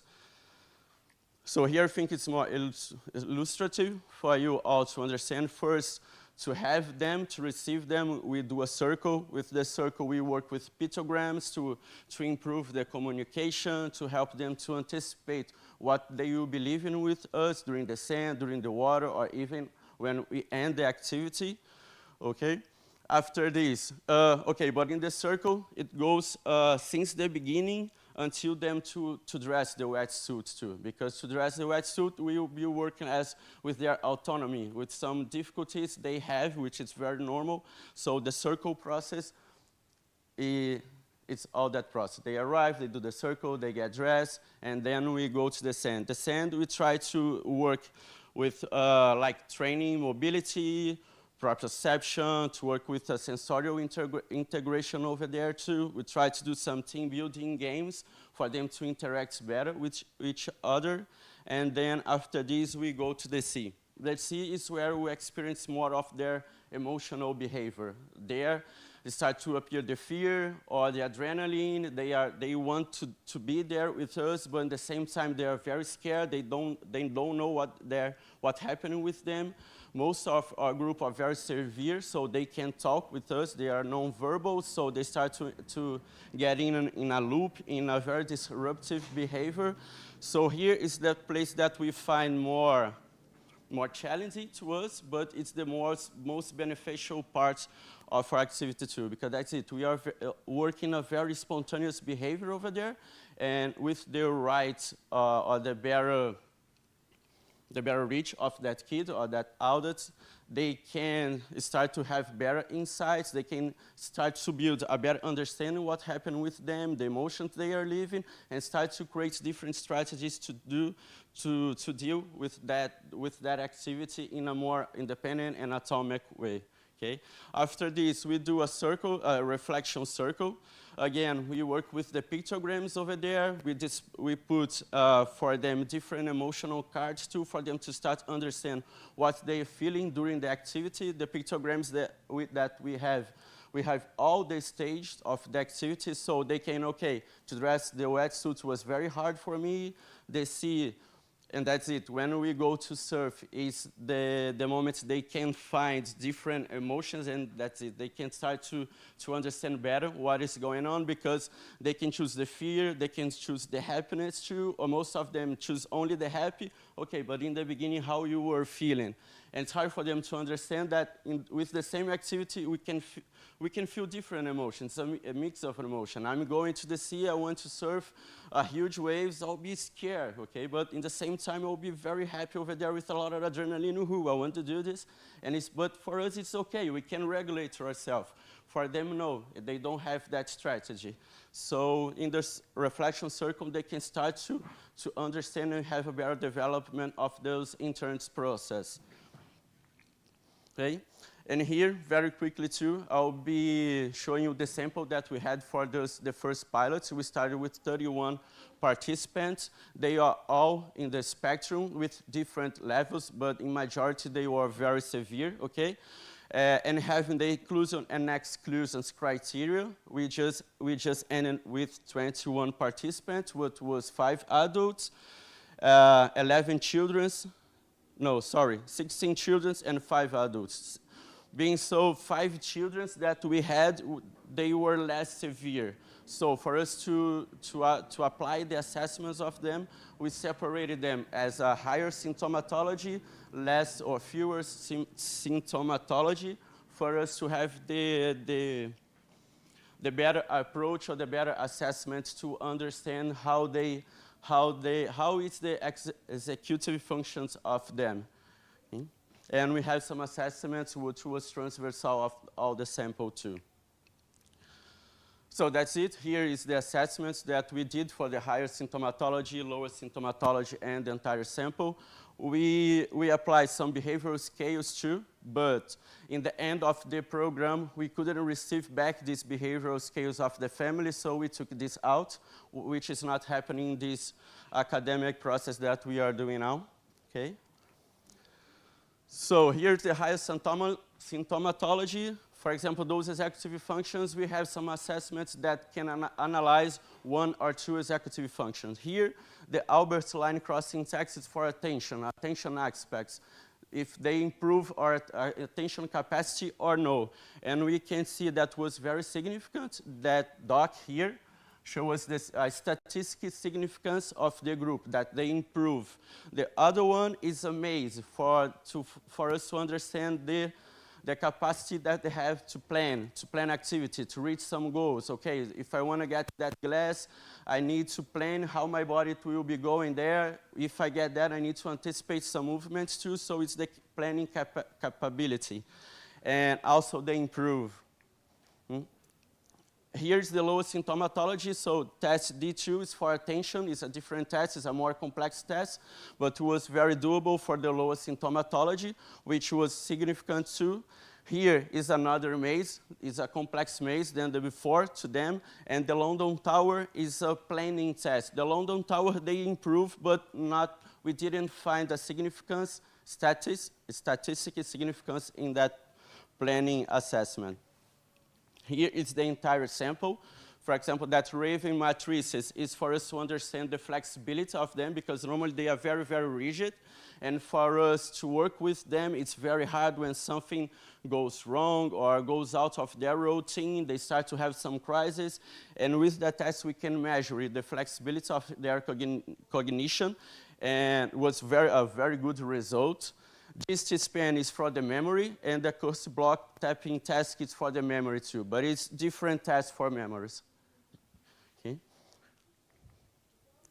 Okay, here is another result about the teachers and parents report that we could apply, and they saw, at least they told us, that was a very good decrease in restrictivity and repetitive behaviors, as we spoke about the matrices assessment, increase in attention patterns, reduction of anxiety and those obsessive behaviors, improvement in overall motor and performance and balancing profile, because for them it's very hard to build a good scheme, body scheme, or yeah, I don't know the word, but it's something like that, the body scheme.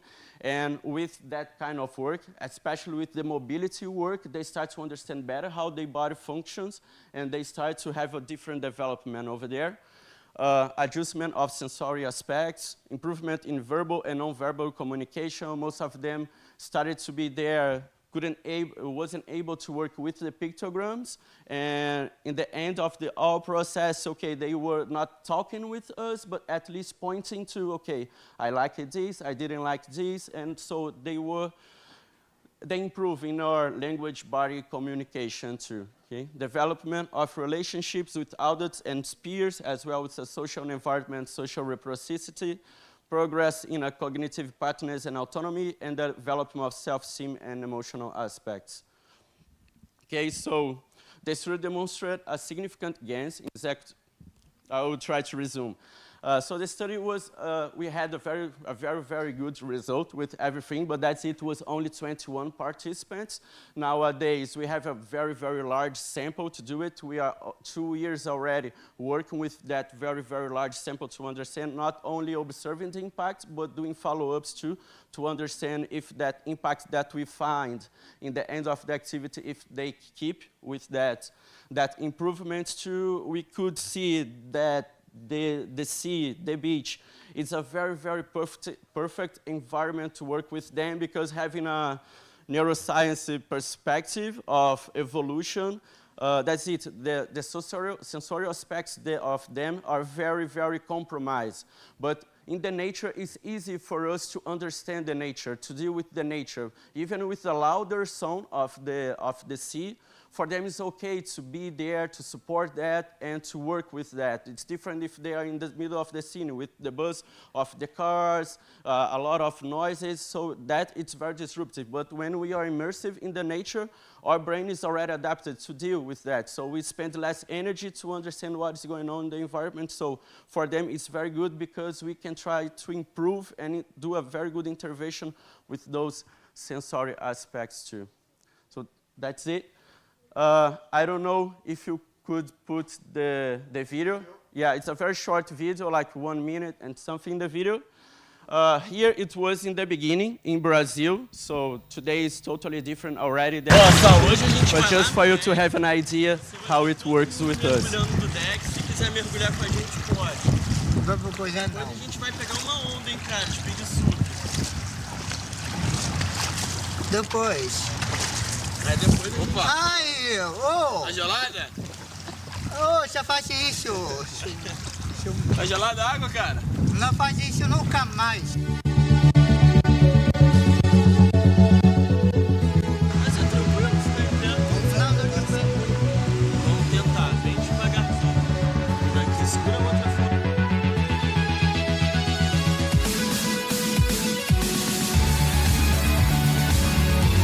It was the first time that he stand after 3 months of activity. He was always scared. It was the first time that he could put himself standing in a board. Boa a onda amiga.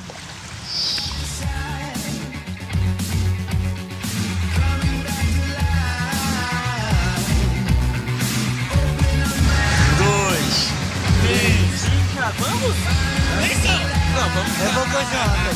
Não vai com o Jonathan. E já. Vai. Tá certo? Viu só?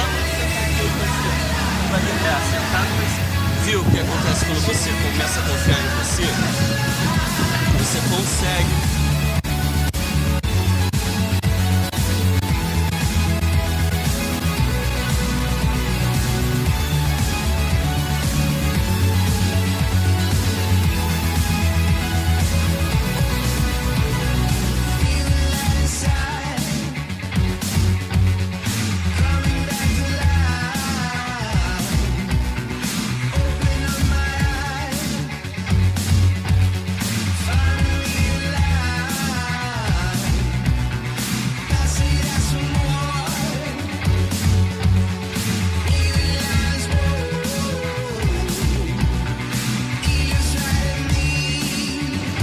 Você vai correr hoje, tipo.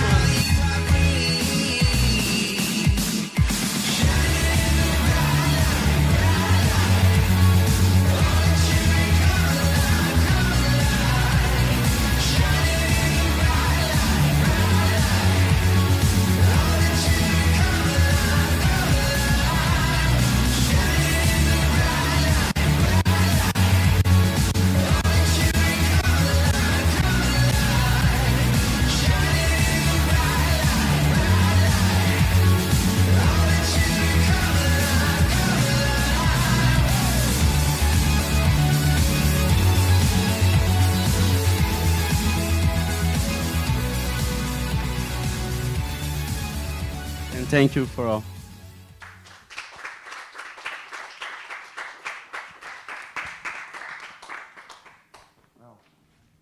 Thank you, Marcelo, for sharing.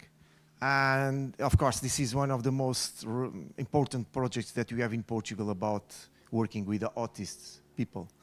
So when Paulo Canas and I think Nuno Fazenda started this project 10 years ago, they are friends from our home. We strongly believed in the power of this project.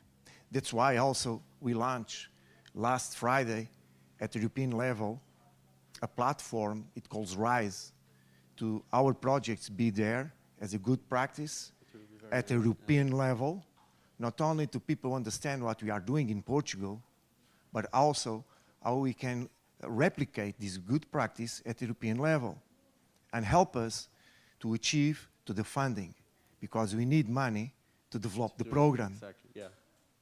This starts with a volunteer scheme, and well, we need money to finance the therapists, to finance the people who work today, the social workers, the psychologists. So this is not for free. And this is a strong impact, not only in our community, in our sports ecosystem, but especially in our people. Exactly. And their family too. It was there in the board, but I didn't tell. And we were very grateful for that because mainly their families doesn't believe on them in the beginning. And the stigma that the family have impacts directly on their behavior and their development. And there we could see families, come on, I couldn't believe that my son was capable of this. And was very rich to see that transformation in the family system, that nowadays the family doesn't need more or support and take the kids to like a climbing, different sports activity, because nowadays they believe on their son. And in the beginning, it was always in a bubble, a care bubble. No, my son have this, have that diagnosis, he can't do this, he's incapable to do that. And after all the activity, they could see, okay, my son is capable. I just need to give him the opportunity. So that point was very, very grateful for us to see. Okay. Thank you. Thank you guys for being here and sharing with us. A big hug from the SurFedAUT personnel, okay? And lots of luck for the project. Thank you. I think we're going to see much more. Yeah, Okay, thank you. So now it's Ericeira Surf Club. It's the club that plays at home. So I will make a presentation of our Surfing for Inclusion project that we are working with people with disabilities in Ericeira ecosystem. Sorry. So, but I want also to share all our vision. So why we are so different at a national, European, and international level. So it's very important to share why we believe in this kind of projects that we are seeing here. So I explain the 4 pillars of Surfing for Inclusion project. You can see these three guys from our surfing therapeutic group that are working today by producing the hurricane, and I want you to see them how they work.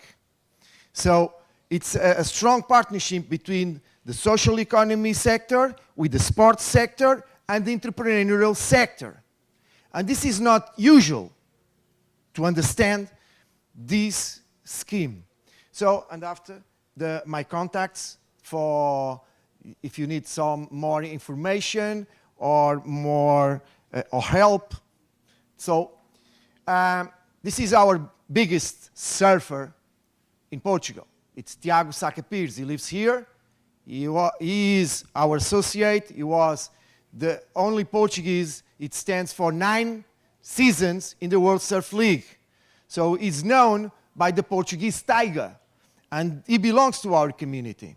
So why we are so different? When was the turning point? When we are more than a surf club.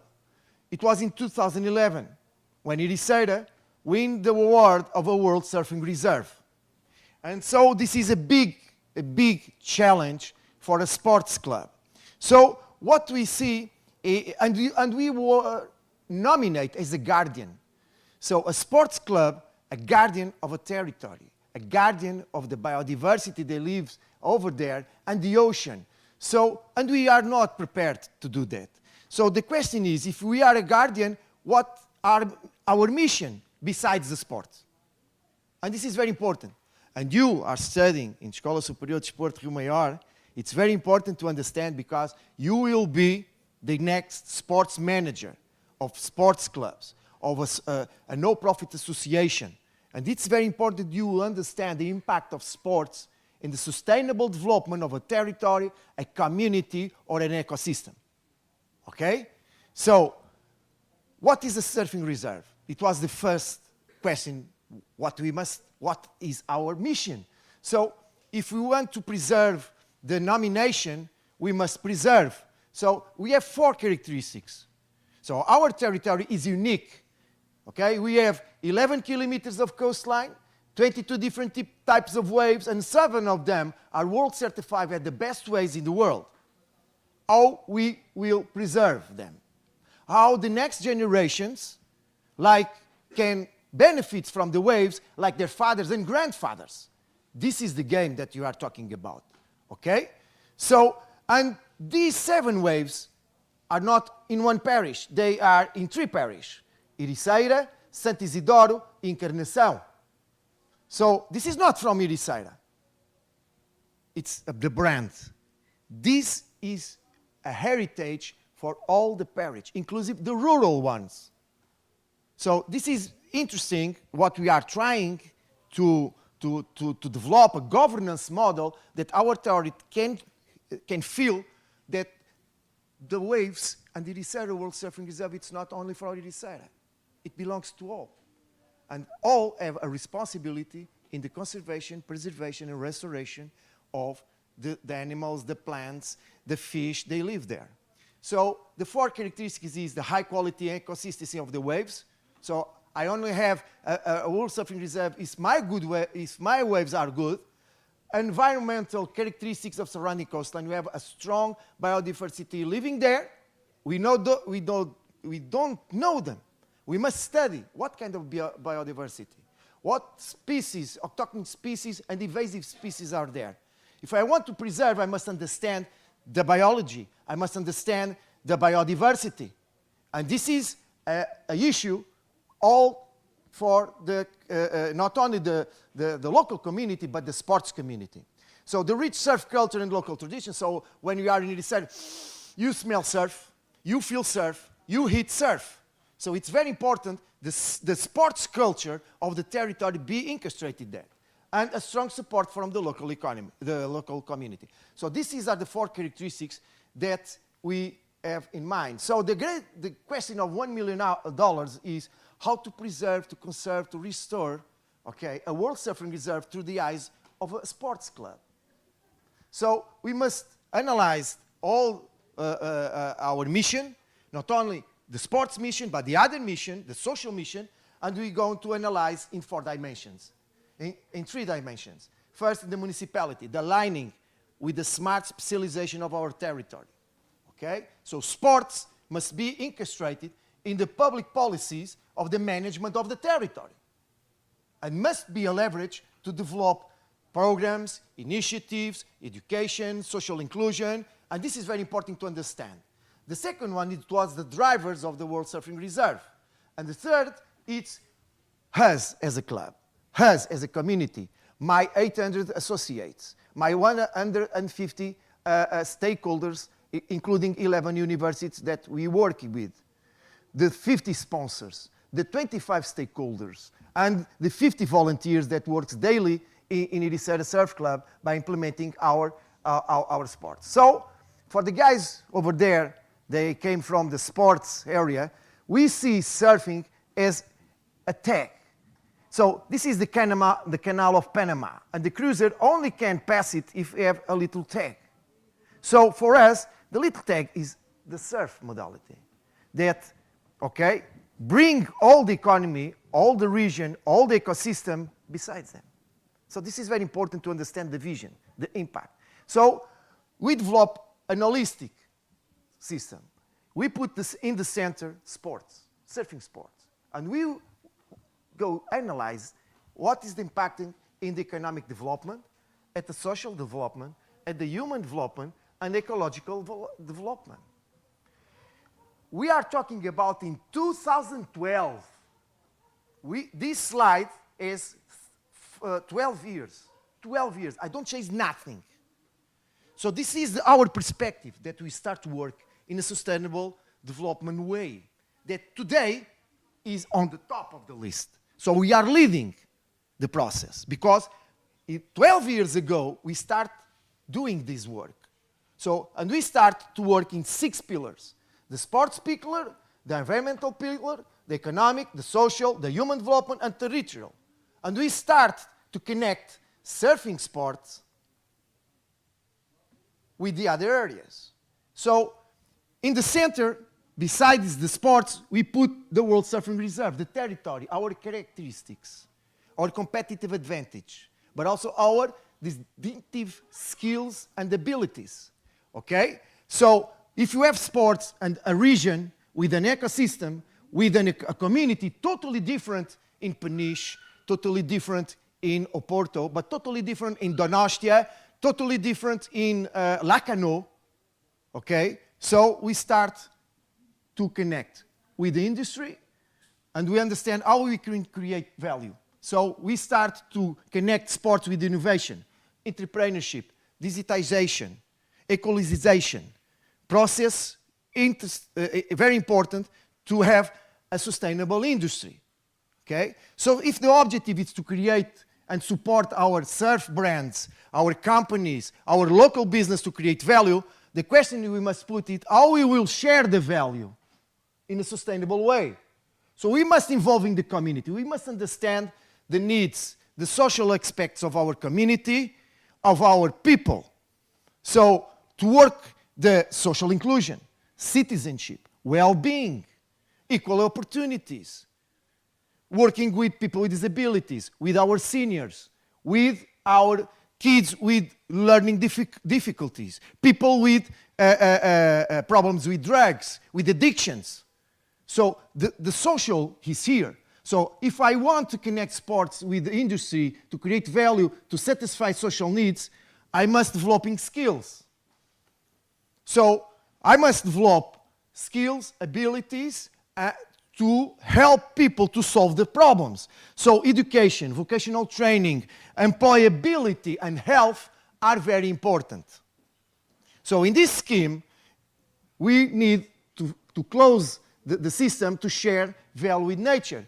Because we have over there the World Surfing Reserve and the territory who needs measures to conservation, preservation, and also restoration. So the greening, the preserving, the climate combat change, it's very important. The decarbonization, the preservation of nature. So a club starts to connect all these dimensions, but also with these operators, with the SMEs, with the NGOs, with the academy, and also with civic movements.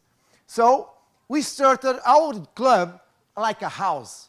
So we have 4 pillars: the economic pillars, connecting surfing to business knowledge; environmental pillar, connecting surfing to nature; social pillar, connecting surfing to local community; and of course, the transversal pillar, because we are a surf club and we want to win, we want to develop talents in sports, and in the next weekend, I have 2 athletes that could be national champion. Okay? So it's important not to lose our identity as a sport club, connecting surf to sports cycling performance, but looking for the societal challenge. We are preoccupied with people, especially with our kids. 40% of our kids don't play, don't have physical exercise. They are fat, 40%. So we must put people by doing exercise. So connecting surfing to life, to have a mental life, healthy mental life, a physical mental life. Because if I'm healthy in the mental and the physical, I'll be more happy, I'll be more productive, and I will a strong member of my community. This is the game that we are talking about. So the nature, the hurricane, it's our animal, it's our flag. So the objective of a club in this field is valuing, preserving, and conserving our natural heritage. I can externalize the factory of Auto Europa in Setúbal that produce 2% of our GDP to Romania, to the east, where the wages are 66% cheaper, but I cannot externalize 11 kilometers of coastline. 4 of them are a reserve, with the animals, with the waves today. This is ours. So how can I put this richness at the service of the community, the territory, but also to the nature, the planet? So to the social pillar, we must connect to society. So sports, it's very important not only to create an inclusive and a solidary community by promoting healthy lifestyles that generates better way of life and well-being, but also socializing what the values of surfing. We have ethic code inside the water, but it's forgotten. So through the values, we try to create awareness about sports and potentiating the social mission of sports. So the economic pillar, it's very important to connect the surf sports with the economy. So what's most important for us is to create a cluster of knowledge and economic activities to be more greener, because we cannot have sustainability if the business is not in equilibrium with nature. And this is very important to understand the concept. And of course, we need that everyone who lives here, in this ecosystem, in this community, all the benefits that we can create through sports could be shared by all. And this is not easy to do. We need a governance model, but we need also a vision, a strong vision. So we create an impact study. We are the first club in Portugal, or Europe, I don't want to be arrogant, preoccupied with the impact of my sports modality and the sustainability of my territory, in sustainability of my community. And this is very interesting. This is in the internet. You can, and it's very important to the other regions like ours to understand the impact of surfing sports in the last 30 years or in the last 10 years. Not with the aim not to do the same errors that we done. So this is very important.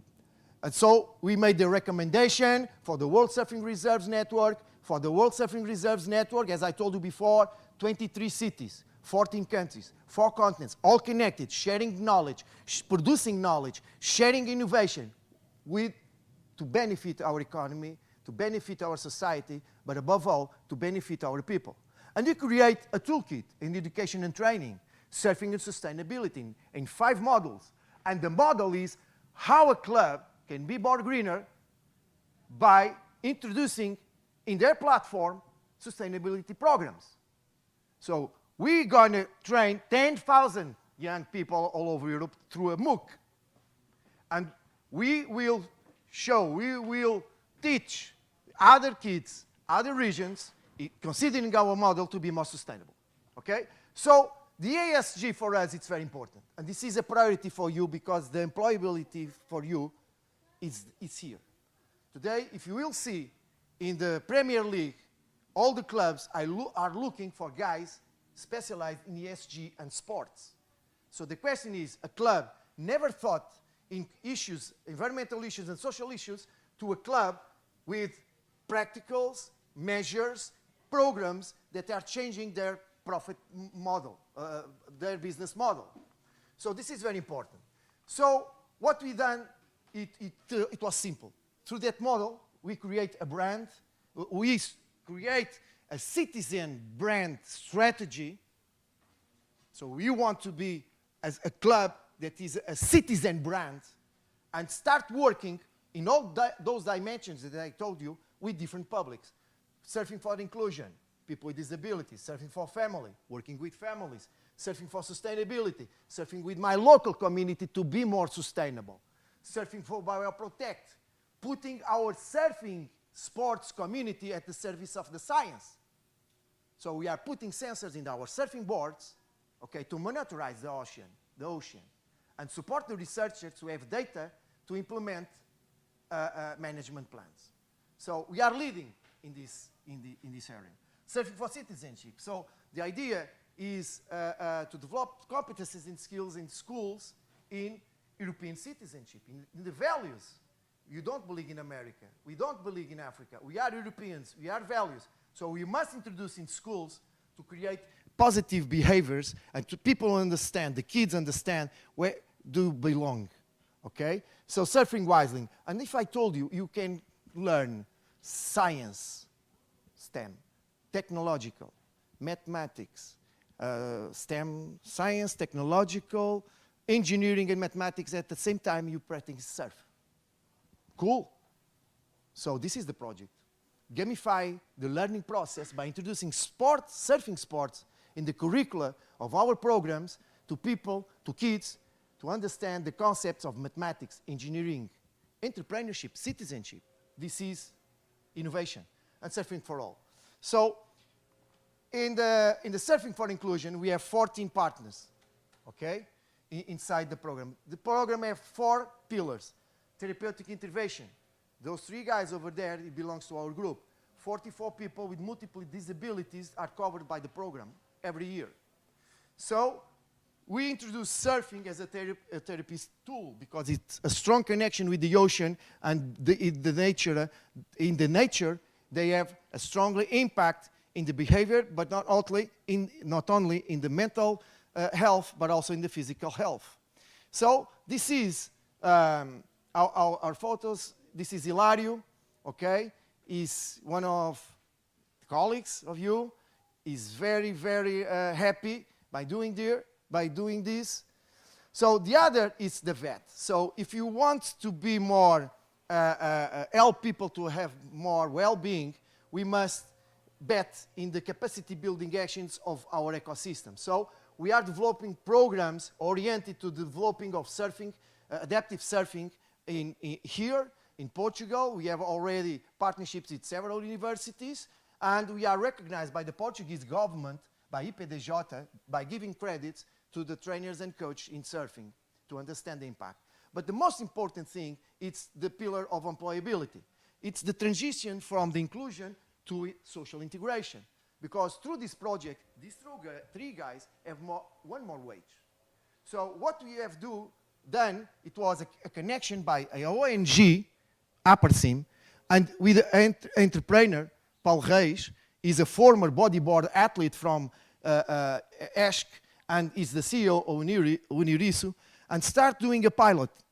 So we give them education, we give them skills to produce the hurricane. So, and with the cell, we sell the hurricane, and with the cell, they have a wage. Who did this? It was Miguel Chicano. It was Paulo. It was Hugo. Yes, no. We done this, it was sports. And this is the message that we want to pass. This is sports. This is the impact of sports. And these programs, we can do this in each community, in each territory, in each ecosystem, if I can understand the competitive advantage of my territory, but also the competitive skills of my community. And this is not easy to do. So my mission as a club is connecting these worlds and helping them. My mission is not manage the business. My mission is not managing the therapeutic program. My mission is to give them a possibility to have fun, to have a tool to increase their level of well-being. So we can only do this if we are connected, if we are stronger together, if we work together. And this is what we have to do. So this is André, this is Dalia, Alcides. You're going to see them to making the hurricane out there. Okay? And this is Rita. This is the therapist. So he told us the benefits of the program. Okay? So the impact in their lives, a new professional experience with a routine, a teamwork ability, new sensory experience, as well personal and social skills development. It can produce the hurricane with 90% of quality, 90% of quality. So this ability must not be like a problem. It's on our minds. So they increase their self-esteem, they develop fine motor skills, but also they train cognitive and concentration skills, and of course, they brought them a sense of overcoming and belonging. And today, they are our friends. Today, they are our family. This is sports. This is the message that I want to pass. And as Hugo said, we have the biggest festival of adaptive surf, and this Nuno Maltese, one para-athlete that is over there, okay, by showing the world this is possible, okay? And we have here almost 500 people, an event, and we don't do this like a flag. You even don't know it, because more important, it's them. So this is not greenwashing. This is not social washing. This is a strong intervention connected by all partners to create with one goal, to create more welfare to them. So these guys, it's what I want to pass you. So I think I passed my hour, but this is important. So you'll have my contacts. All the presentations will be in the site of Ericeira Surf Club. You can do the downloading. You'll have the contacts of the guys that are here with us. So you have a question, you can put the question. If you want to do a partnership, we are available to talk with you. And I hope sincerely this morning was very profitable for all people that are here in our room, but also people that are at home. So we're going to make a coffee break, and then we came with a little reflection with two para-athletes. João Soldado, world champion in tennis table, and Maltese, Nuno Maltese, para-athlete, belong to the national national team, surfing national team, that will share with us the impacts of sports in their lives. Okay? Thank you.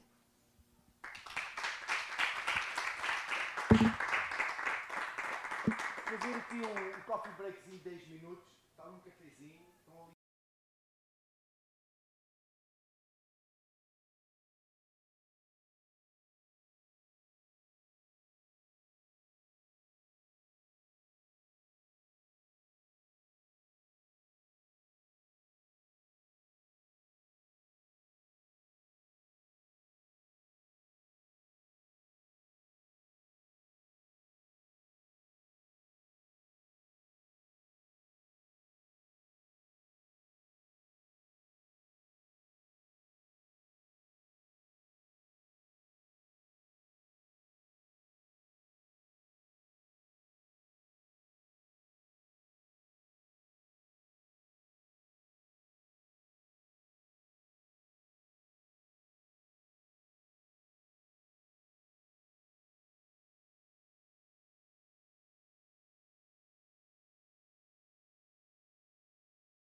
Ora, muito boa tarde a todos. Vamos agora ter aqui uma round table para discutir com dois amigos nossos, o João Soldado, campeão europeu e campeão mundial de ténis de mesa, e com o Nuno Maltês, para atleta na área de surfing. E vamos falar aqui, ter aqui um bocadinho uma conversa. Agora é em português, não é em inglês. Portanto, isto depois fica legendado para os colegas que vieram de Espanha, França, Itália e da Holanda e que estão aqui connosco a desenvolver o framework de como organizar uma sessão de surf terapêutico para pessoas autistas em segurança. Mas agora, dizia eu, o objetivo desta conversa é entender o impacto do desporto no bem-estar de pessoas com necessidades especiais, como o João e como o Nuno. Vamos conhecer um bocadinho a sua história. O João vai fazer uma pequena apresentação sobre aquilo que é o seu percurso, apresentar-se, portanto, e o Nuno é mais o diálogo, ok? Nós vamos fazer aqui um diálogo e vamos interagir. E depois também agradecemos a quem esteja na plateia, quem tiver alguma questão para colocar aos nossos para-atletas, portanto, faça o favor, não se acanhem, ok? O João vai fazer uma apresentação muito interessante. É um tema espetacular. Derrubar obstáculos e a importância do desporto para derrubar esses obstáculos. Ok? João, o palco é teu. Força. Derrubar obstáculos é a importância do desporto. Boa tarde. Eu venho a apresentar-vos a história da minha vida. Tive forma de mostrar-vos como o desporto foi importante para o meu crescimento e a minha classe e a minha inclusão social. Quem sou é a minha família, o meu percurso escolar, o meu percurso profissional, a prática desportiva e a minha comunidade.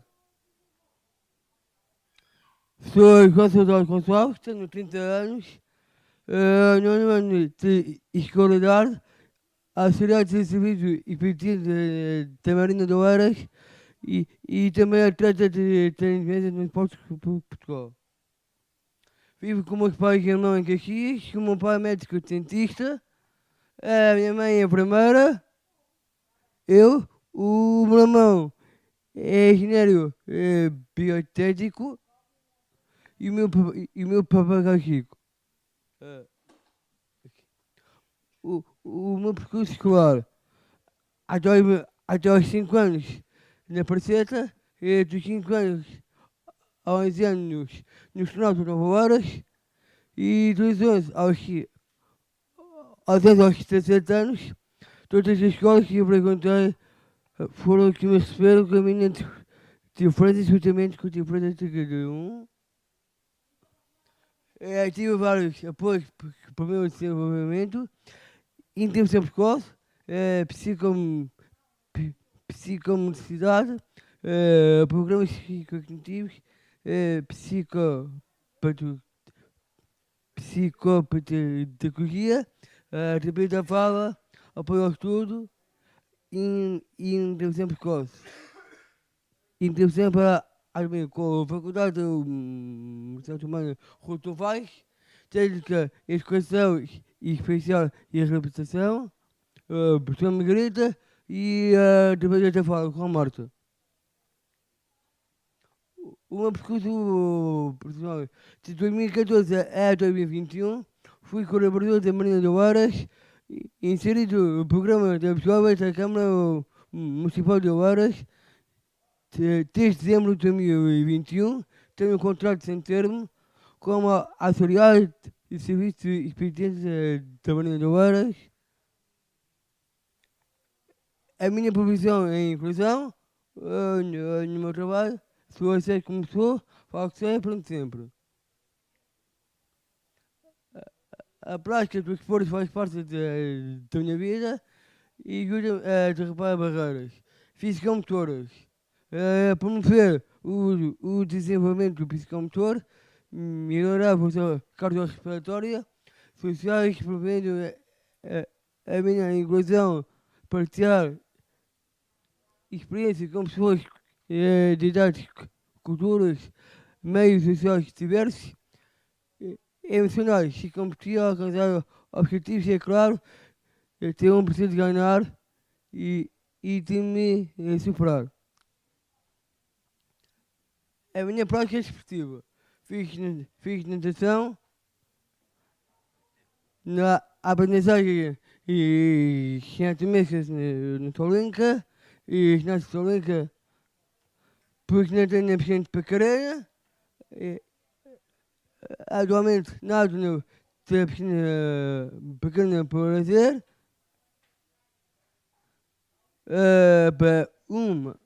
Participei em vários campeonatos nacionais, europeus e dois mundiais, e recebi diversas medalhas.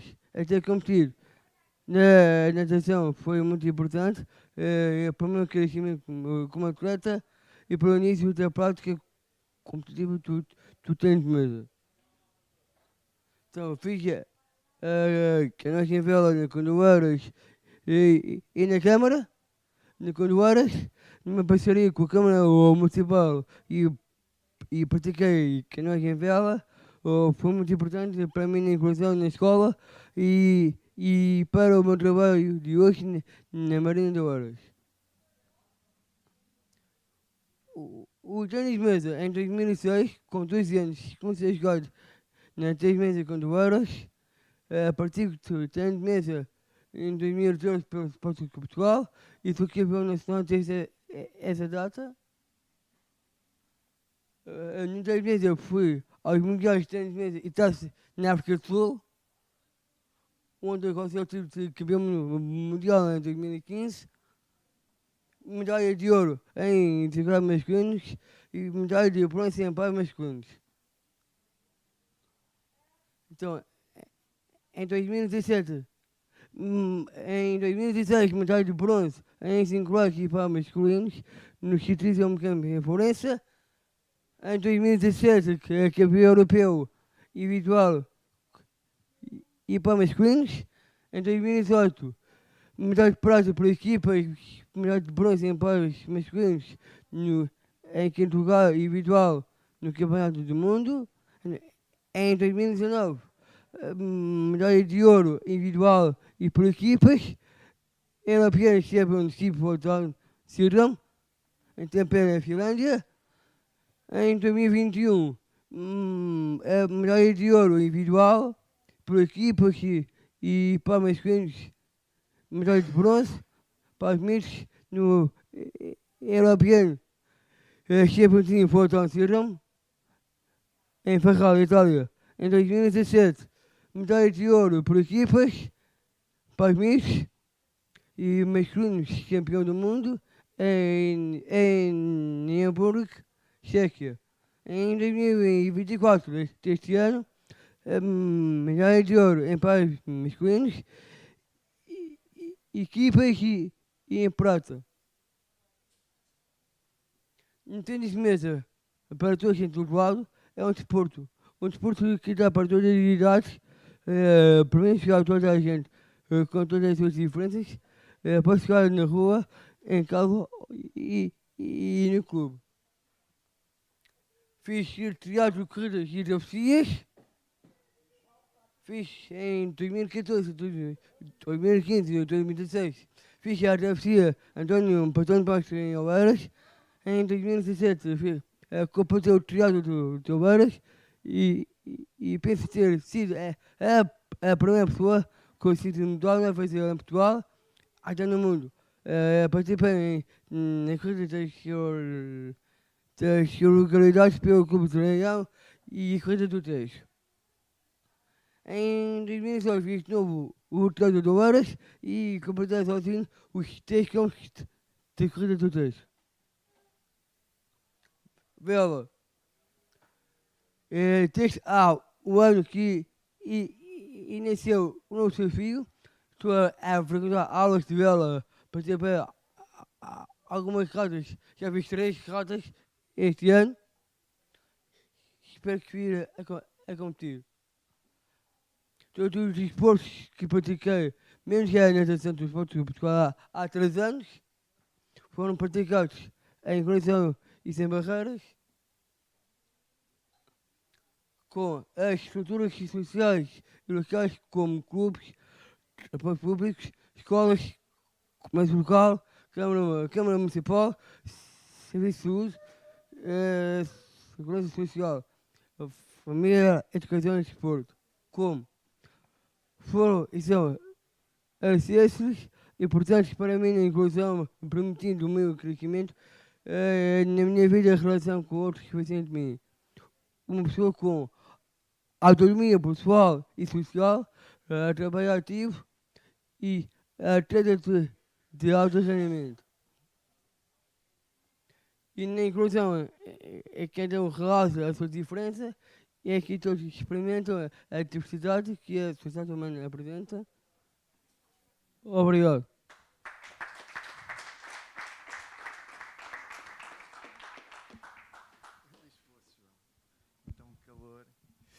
Excelente, João. Força, senta aí. Gostamos muito.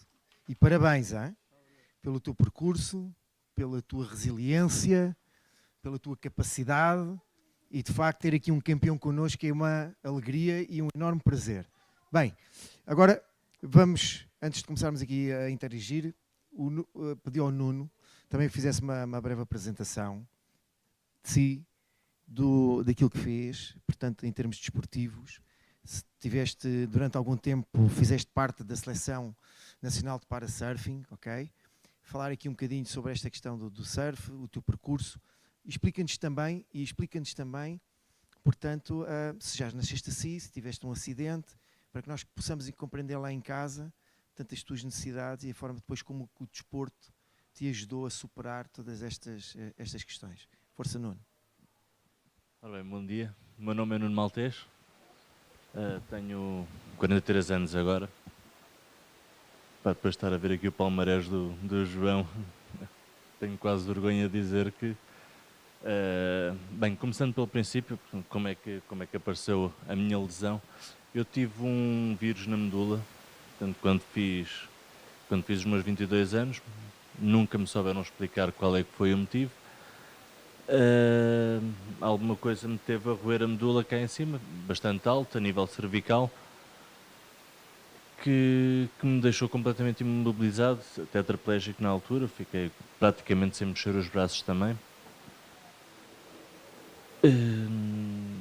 Felizmente os braços, ao fim de um mês e meio, consegui recuperar bem, mas a nível de mobilidade, do peito para baixo, fiquei totalmente alterado. Ora, portanto, isto há 20 anos atrás. A nível desportivo, cheguei a praticar, ainda antes do surf, basquetebol adaptado. Cheguei a praticar basquete pela equipa de Alcoitão. Isto ainda durante uns 3 aninhos, mas quando tive a hipótese de conhecer o surf adaptado e a passagem para o mar, como eu sempre gostei muito da água e sempre me dei bem dentro da água, quando era mais novo, cheguei a praticar também bodyboard, por brincadeira, como muita gente, nada de interesse em competição, mas quando me foi apresentado o surf adaptado, achei que devia fazer essa transição. Gosto muito do contacto com a água, da liberdade que me dá, ao contrário do basquete. Também gostava muito. É diferente. A nível de surf adaptado, isto agora vai um bocado ter também noção de como é que são as categorias do surf adaptado. No meu caso, eu sou AS4, eu faço um surf deitado, portanto, como não me consigo pôr de pé, eu comecei a surfar sempre desde o início com apoio, portanto, tinha apoio para chegar à zona de rebentação e para voltar a entrar na água, na onda.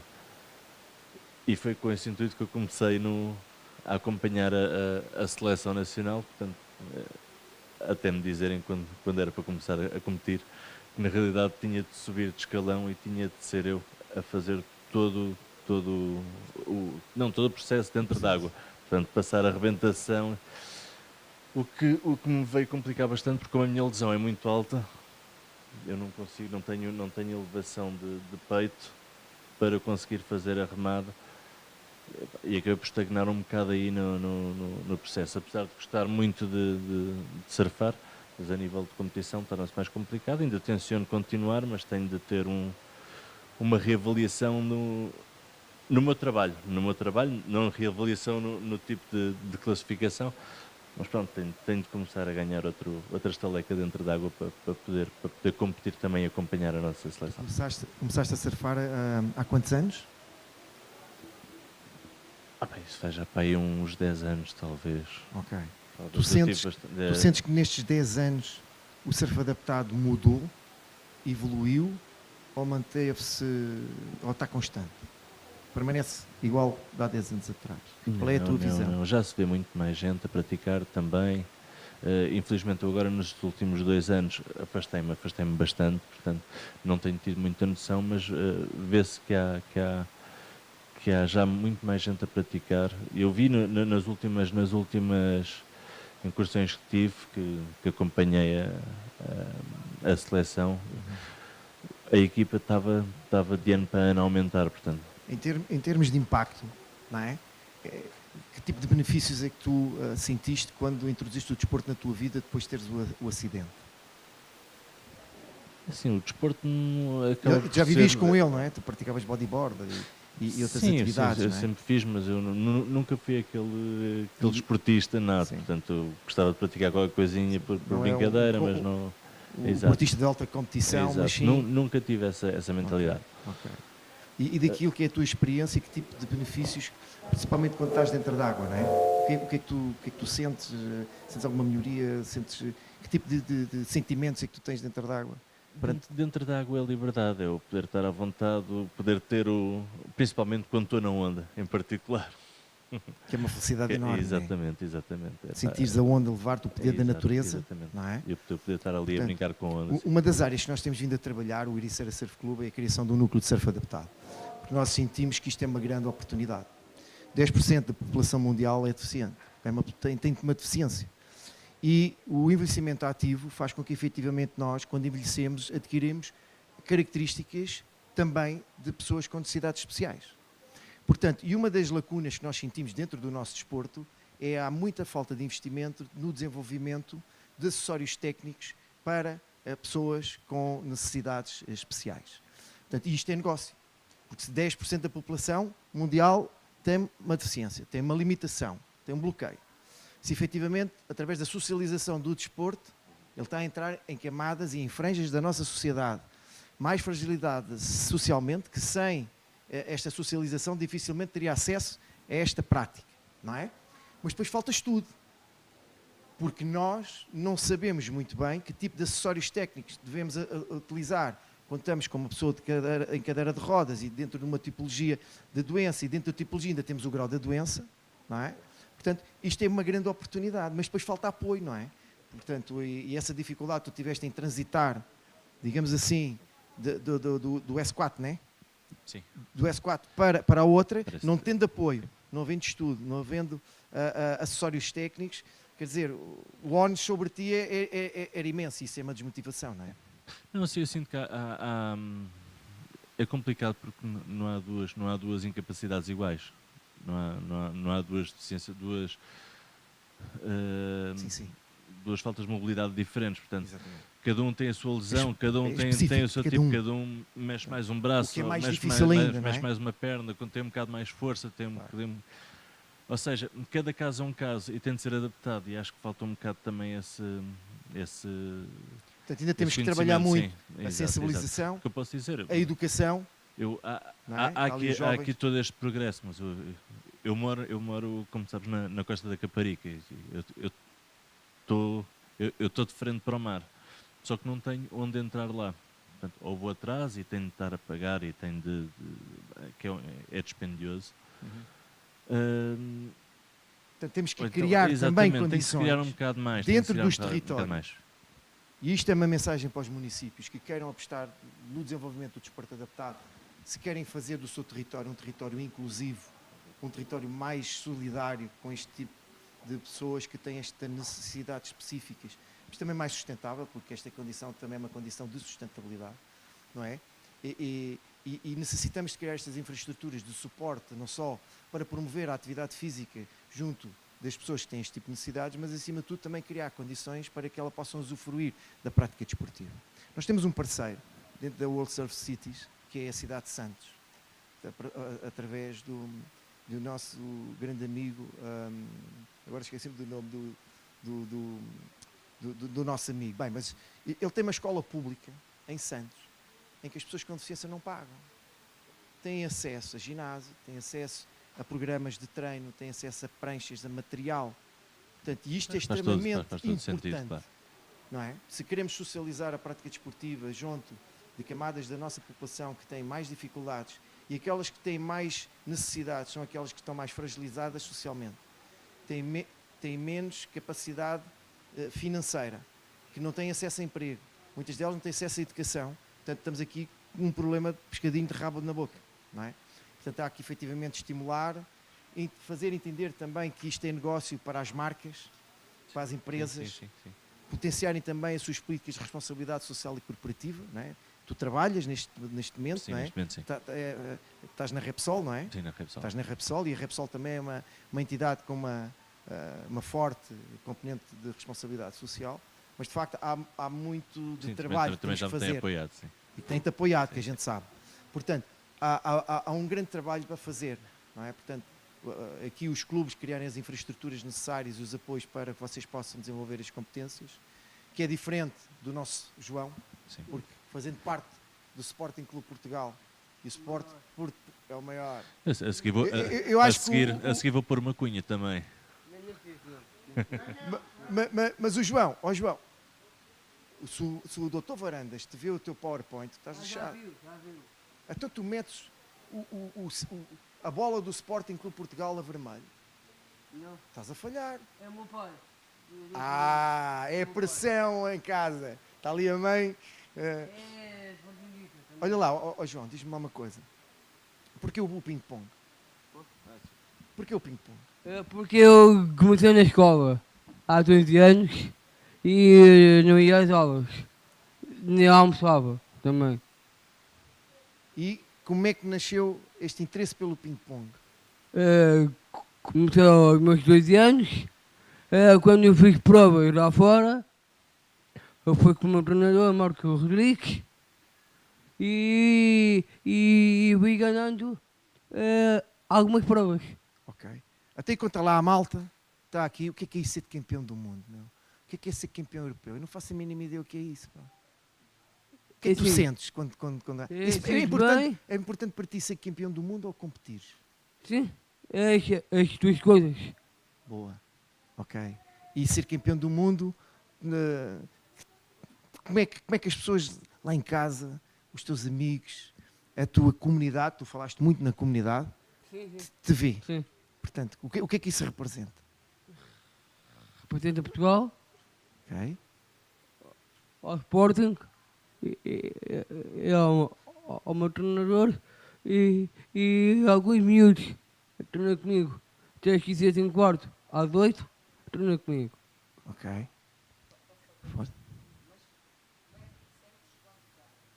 Sinto bem. Claro. Contente, ganho por 3-0 a todos. Deixas por 3-0 a todos, boa. Pá, precisamos de um campeão destes aqui no nosso clube. Portanto, e agora vais começar com a vela. Já vou começar a vela. Sábado de manhã, 3-10 à 1. Quando eu tive férias do mês de agosto, faço sábado de manhã e quartas à tarde, das 2h30 às 6. Faço. Muito bem. Olha, diz-me uma coisa.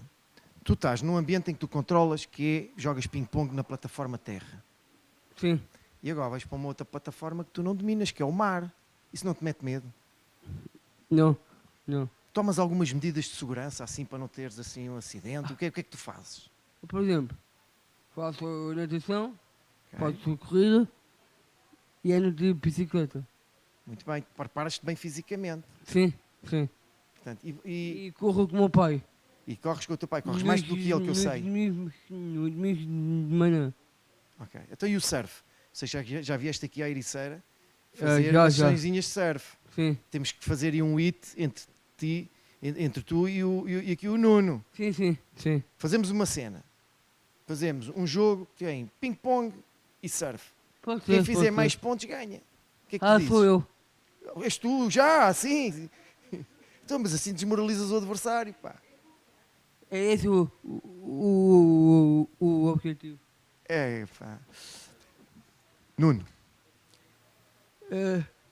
Faz o ginásio duas vezes por semana, às terças e sextas com os patês, por no Cacrão e os romances, e uma vez por semana faço sozinho que às quintas-feiras. agora tens de começar a vir fazer surf, ok? Pelo menos uma vez por semana com a nossa equipe. Ok. A gente depois fala com a mãe e com o pai e a gente combina. Sim, sim. Tá bem. combinado. Tá. Nuno, esta questão, nós estamos aqui no âmbito do projeto europeu. O objetivo não é o desenvolvimento de programas terapêuticos, porque nós sabemos que o mar, a relação que tu tens com o mar, a relação que tens com a natureza, quando estás dentro do mar, por si só relaxa, não é? E tens um impacto brutal naquilo que é a tua vida. Mas o objetivo do projeto é criar, é desenvolver competências, digamos assim, nos treinadores de surf ou nos técnicos das ONGs que trabalham na área da reabilitação, na área da terapia, para que possam colocar pessoas em segurança dentro d'água. Isto para ti, tu enquanto para-atleta, esta questão da segurança para ti é importante, não é? Portanto, porque tu tens que ter uma equipa que te assegure, não é? Que tu consigas desenvolver a atividade esportiva, portanto, Claro. mas em segurança. Claro. Não é? Portanto, não pode haver acidentes. Portanto, o objetivo é isso. Não convém, Portanto, não convém. nesta área do desporto adaptado, não é? Portanto, a segurança para ti, como é que vês esta questão? É assim, naturalmente tem que se garantir a segurança para toda a gente, para todos os intervenientes dentro da água, inclusive para quem está a dar apoio, tem de trabalhar em segurança. E tem que conhecer muito bem aquilo que são as tuas necessidades e o teu perfil, não é? Exatamente. E isto voltamos ao que eu estava a dizer há bocado, cada um tem a sua lesão, cada um tem a sua incapacidade, cada um tem a sua mobilidade dentro da água, portanto, eu acabo por ter mais mobilidade dentro da água do que fora da água. Exato. Eu dentro da água vou para todo lado, felizmente também nado bem, pelo menos não me afogo, naturalmente, que acabo por dar uma segurança a quem me está a dar apoio. Mas sim, sinto que isso é muito importante, daí também ser mais complicado dar apoio a uma pessoa que queira competir, porque quem está a ter uma aula de surf tem um instrutor ao lado, um atleta com problemas de mobilidade precisa ter no mínimo duas, portanto, uma depois da zona de rebentação, outra antes para apanhar e para encaminhar. Depois lá está, mediante a incapacidade das pessoas, há pessoas que precisam inclusive de três, outra ali a meio, porque se uma pessoa cai da onda, precisa de ter um acompanhamento rápido. Exatamente.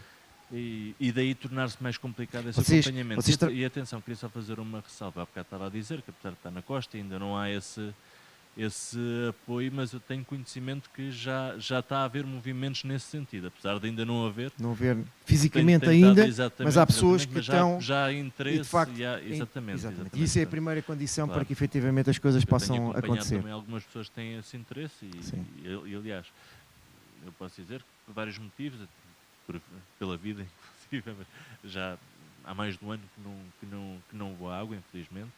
Vai fazer falta. Temos que voltar. Exatamente, mas tenho acompanhado quem me poderá acompanhar a mim também.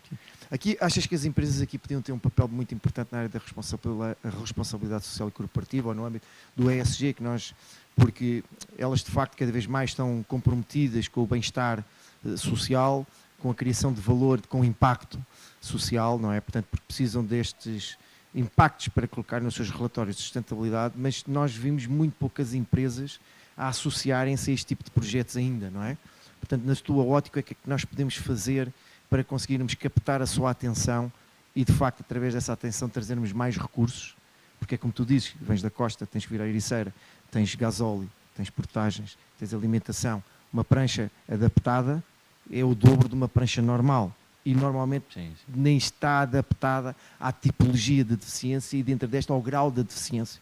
Portanto, há tudo aqui um trabalho enorme que nós temos que vir a desenvolver se queremos efetivamente ter um desporto mais inclusivo, mais inteligente e mais sustentável.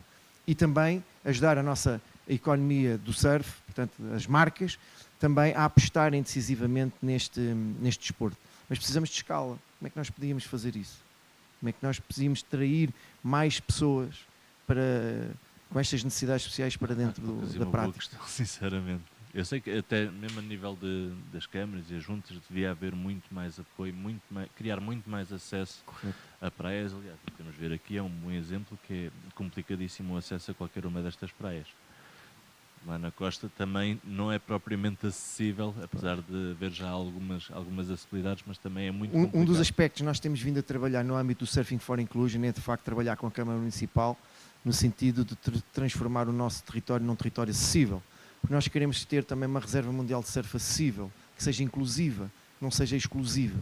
E, portanto, tanto uma pessoa em cadeira de rodas como uma pessoa com trissomia 21 ou uma pessoa com mobilidade reduzida também deve ter a oportunidade para usufruir daquele espaço, e aquele espaço não está adaptado. E portanto, isto é uma questão de socialização, é uma questão de mensagem, mas também é uma questão de criação de visão e no sentido de fazermos ver ao município, às empresas, às ONGs, que ao trabalhar de uma forma integrada e integradora, de facto nós poderíamos, se calhar, otimizar mais recursos, canalizar mais recursos para as pessoas que necessitam de apoio para desenvolver a sua prática desportiva, mas também para os clubes, ou para as escolas, ou para a Associação Desportiva e Recreativa Local, que tem programas de educação física centrados, portanto, na prática do surf, poderem oferecer a pessoas com deficiência, portanto, esta possibilidade. Não é? E, portanto, nós, dentro do Surfing for Inclusion, também o diagnóstico que temos vindo a fazer do terreno, trabalhar com os hotéis, trabalhar com as rentacars, trabalhar com os restaurantes, no sentido de sensibilizá-los para estas necessidades, porque acolher uma pessoa cega não é a mesma forma como eu faço o acolhimento de uma pessoa em cadeira de rodas ou uma pessoa com um problema cognitivo e nós não estamos preparados para isso. Portanto, há todo um trabalho muito grande a fazer.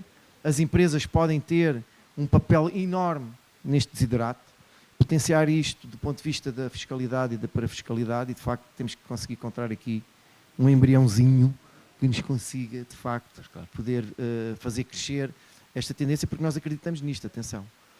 Pelos exemplos que nós vimos a nível mundial da nossa rede de parceiros, há povos, há parceiros que são muito fortes no desporto adaptado, como por exemplo o Brasil, os Estados Unidos, a Austrália. Eles investem. Portanto, se investem, têm resultados. E isso tem no desporto de alto rendimento, onde está o João, não é? Tem campeões do mundo, tem campeões olímpicos, e nós continuamos na retaguarda, portanto, e onde efetivamente nós, através da inclusão social, somos muito fortes, mas depois não conseguimos fazer o salto para o desporto de alto rendimento. Não é? Sim, era mesmo isso que eu ia dizer. Uma pessoa não parte logo para o desporto de alto rendimento, tem Claro. de ter uma curva de aprendizagem e tem de haver acompanhamento nessa curva. Claro. E acho que é aí que pecamos um bocado, sim. E se é difícil para um atleta normal, dito normal, mais difícil ainda é para um atleta que tem necessidades especiais. Duplica a equipa, triplica a equipa, porque precisamos de vários tipos de competências, digamos assim, né, para te fazer crescer, para te fazer superar, que é a sorte do João, que está num grande clube como o Sporting em Portugal, não é?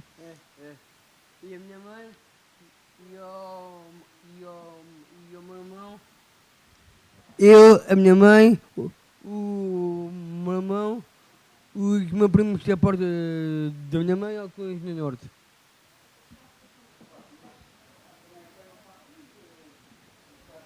A mãe. Não, a mãe. Isto é aberto. Estavam a falar em relação ao alto rendimento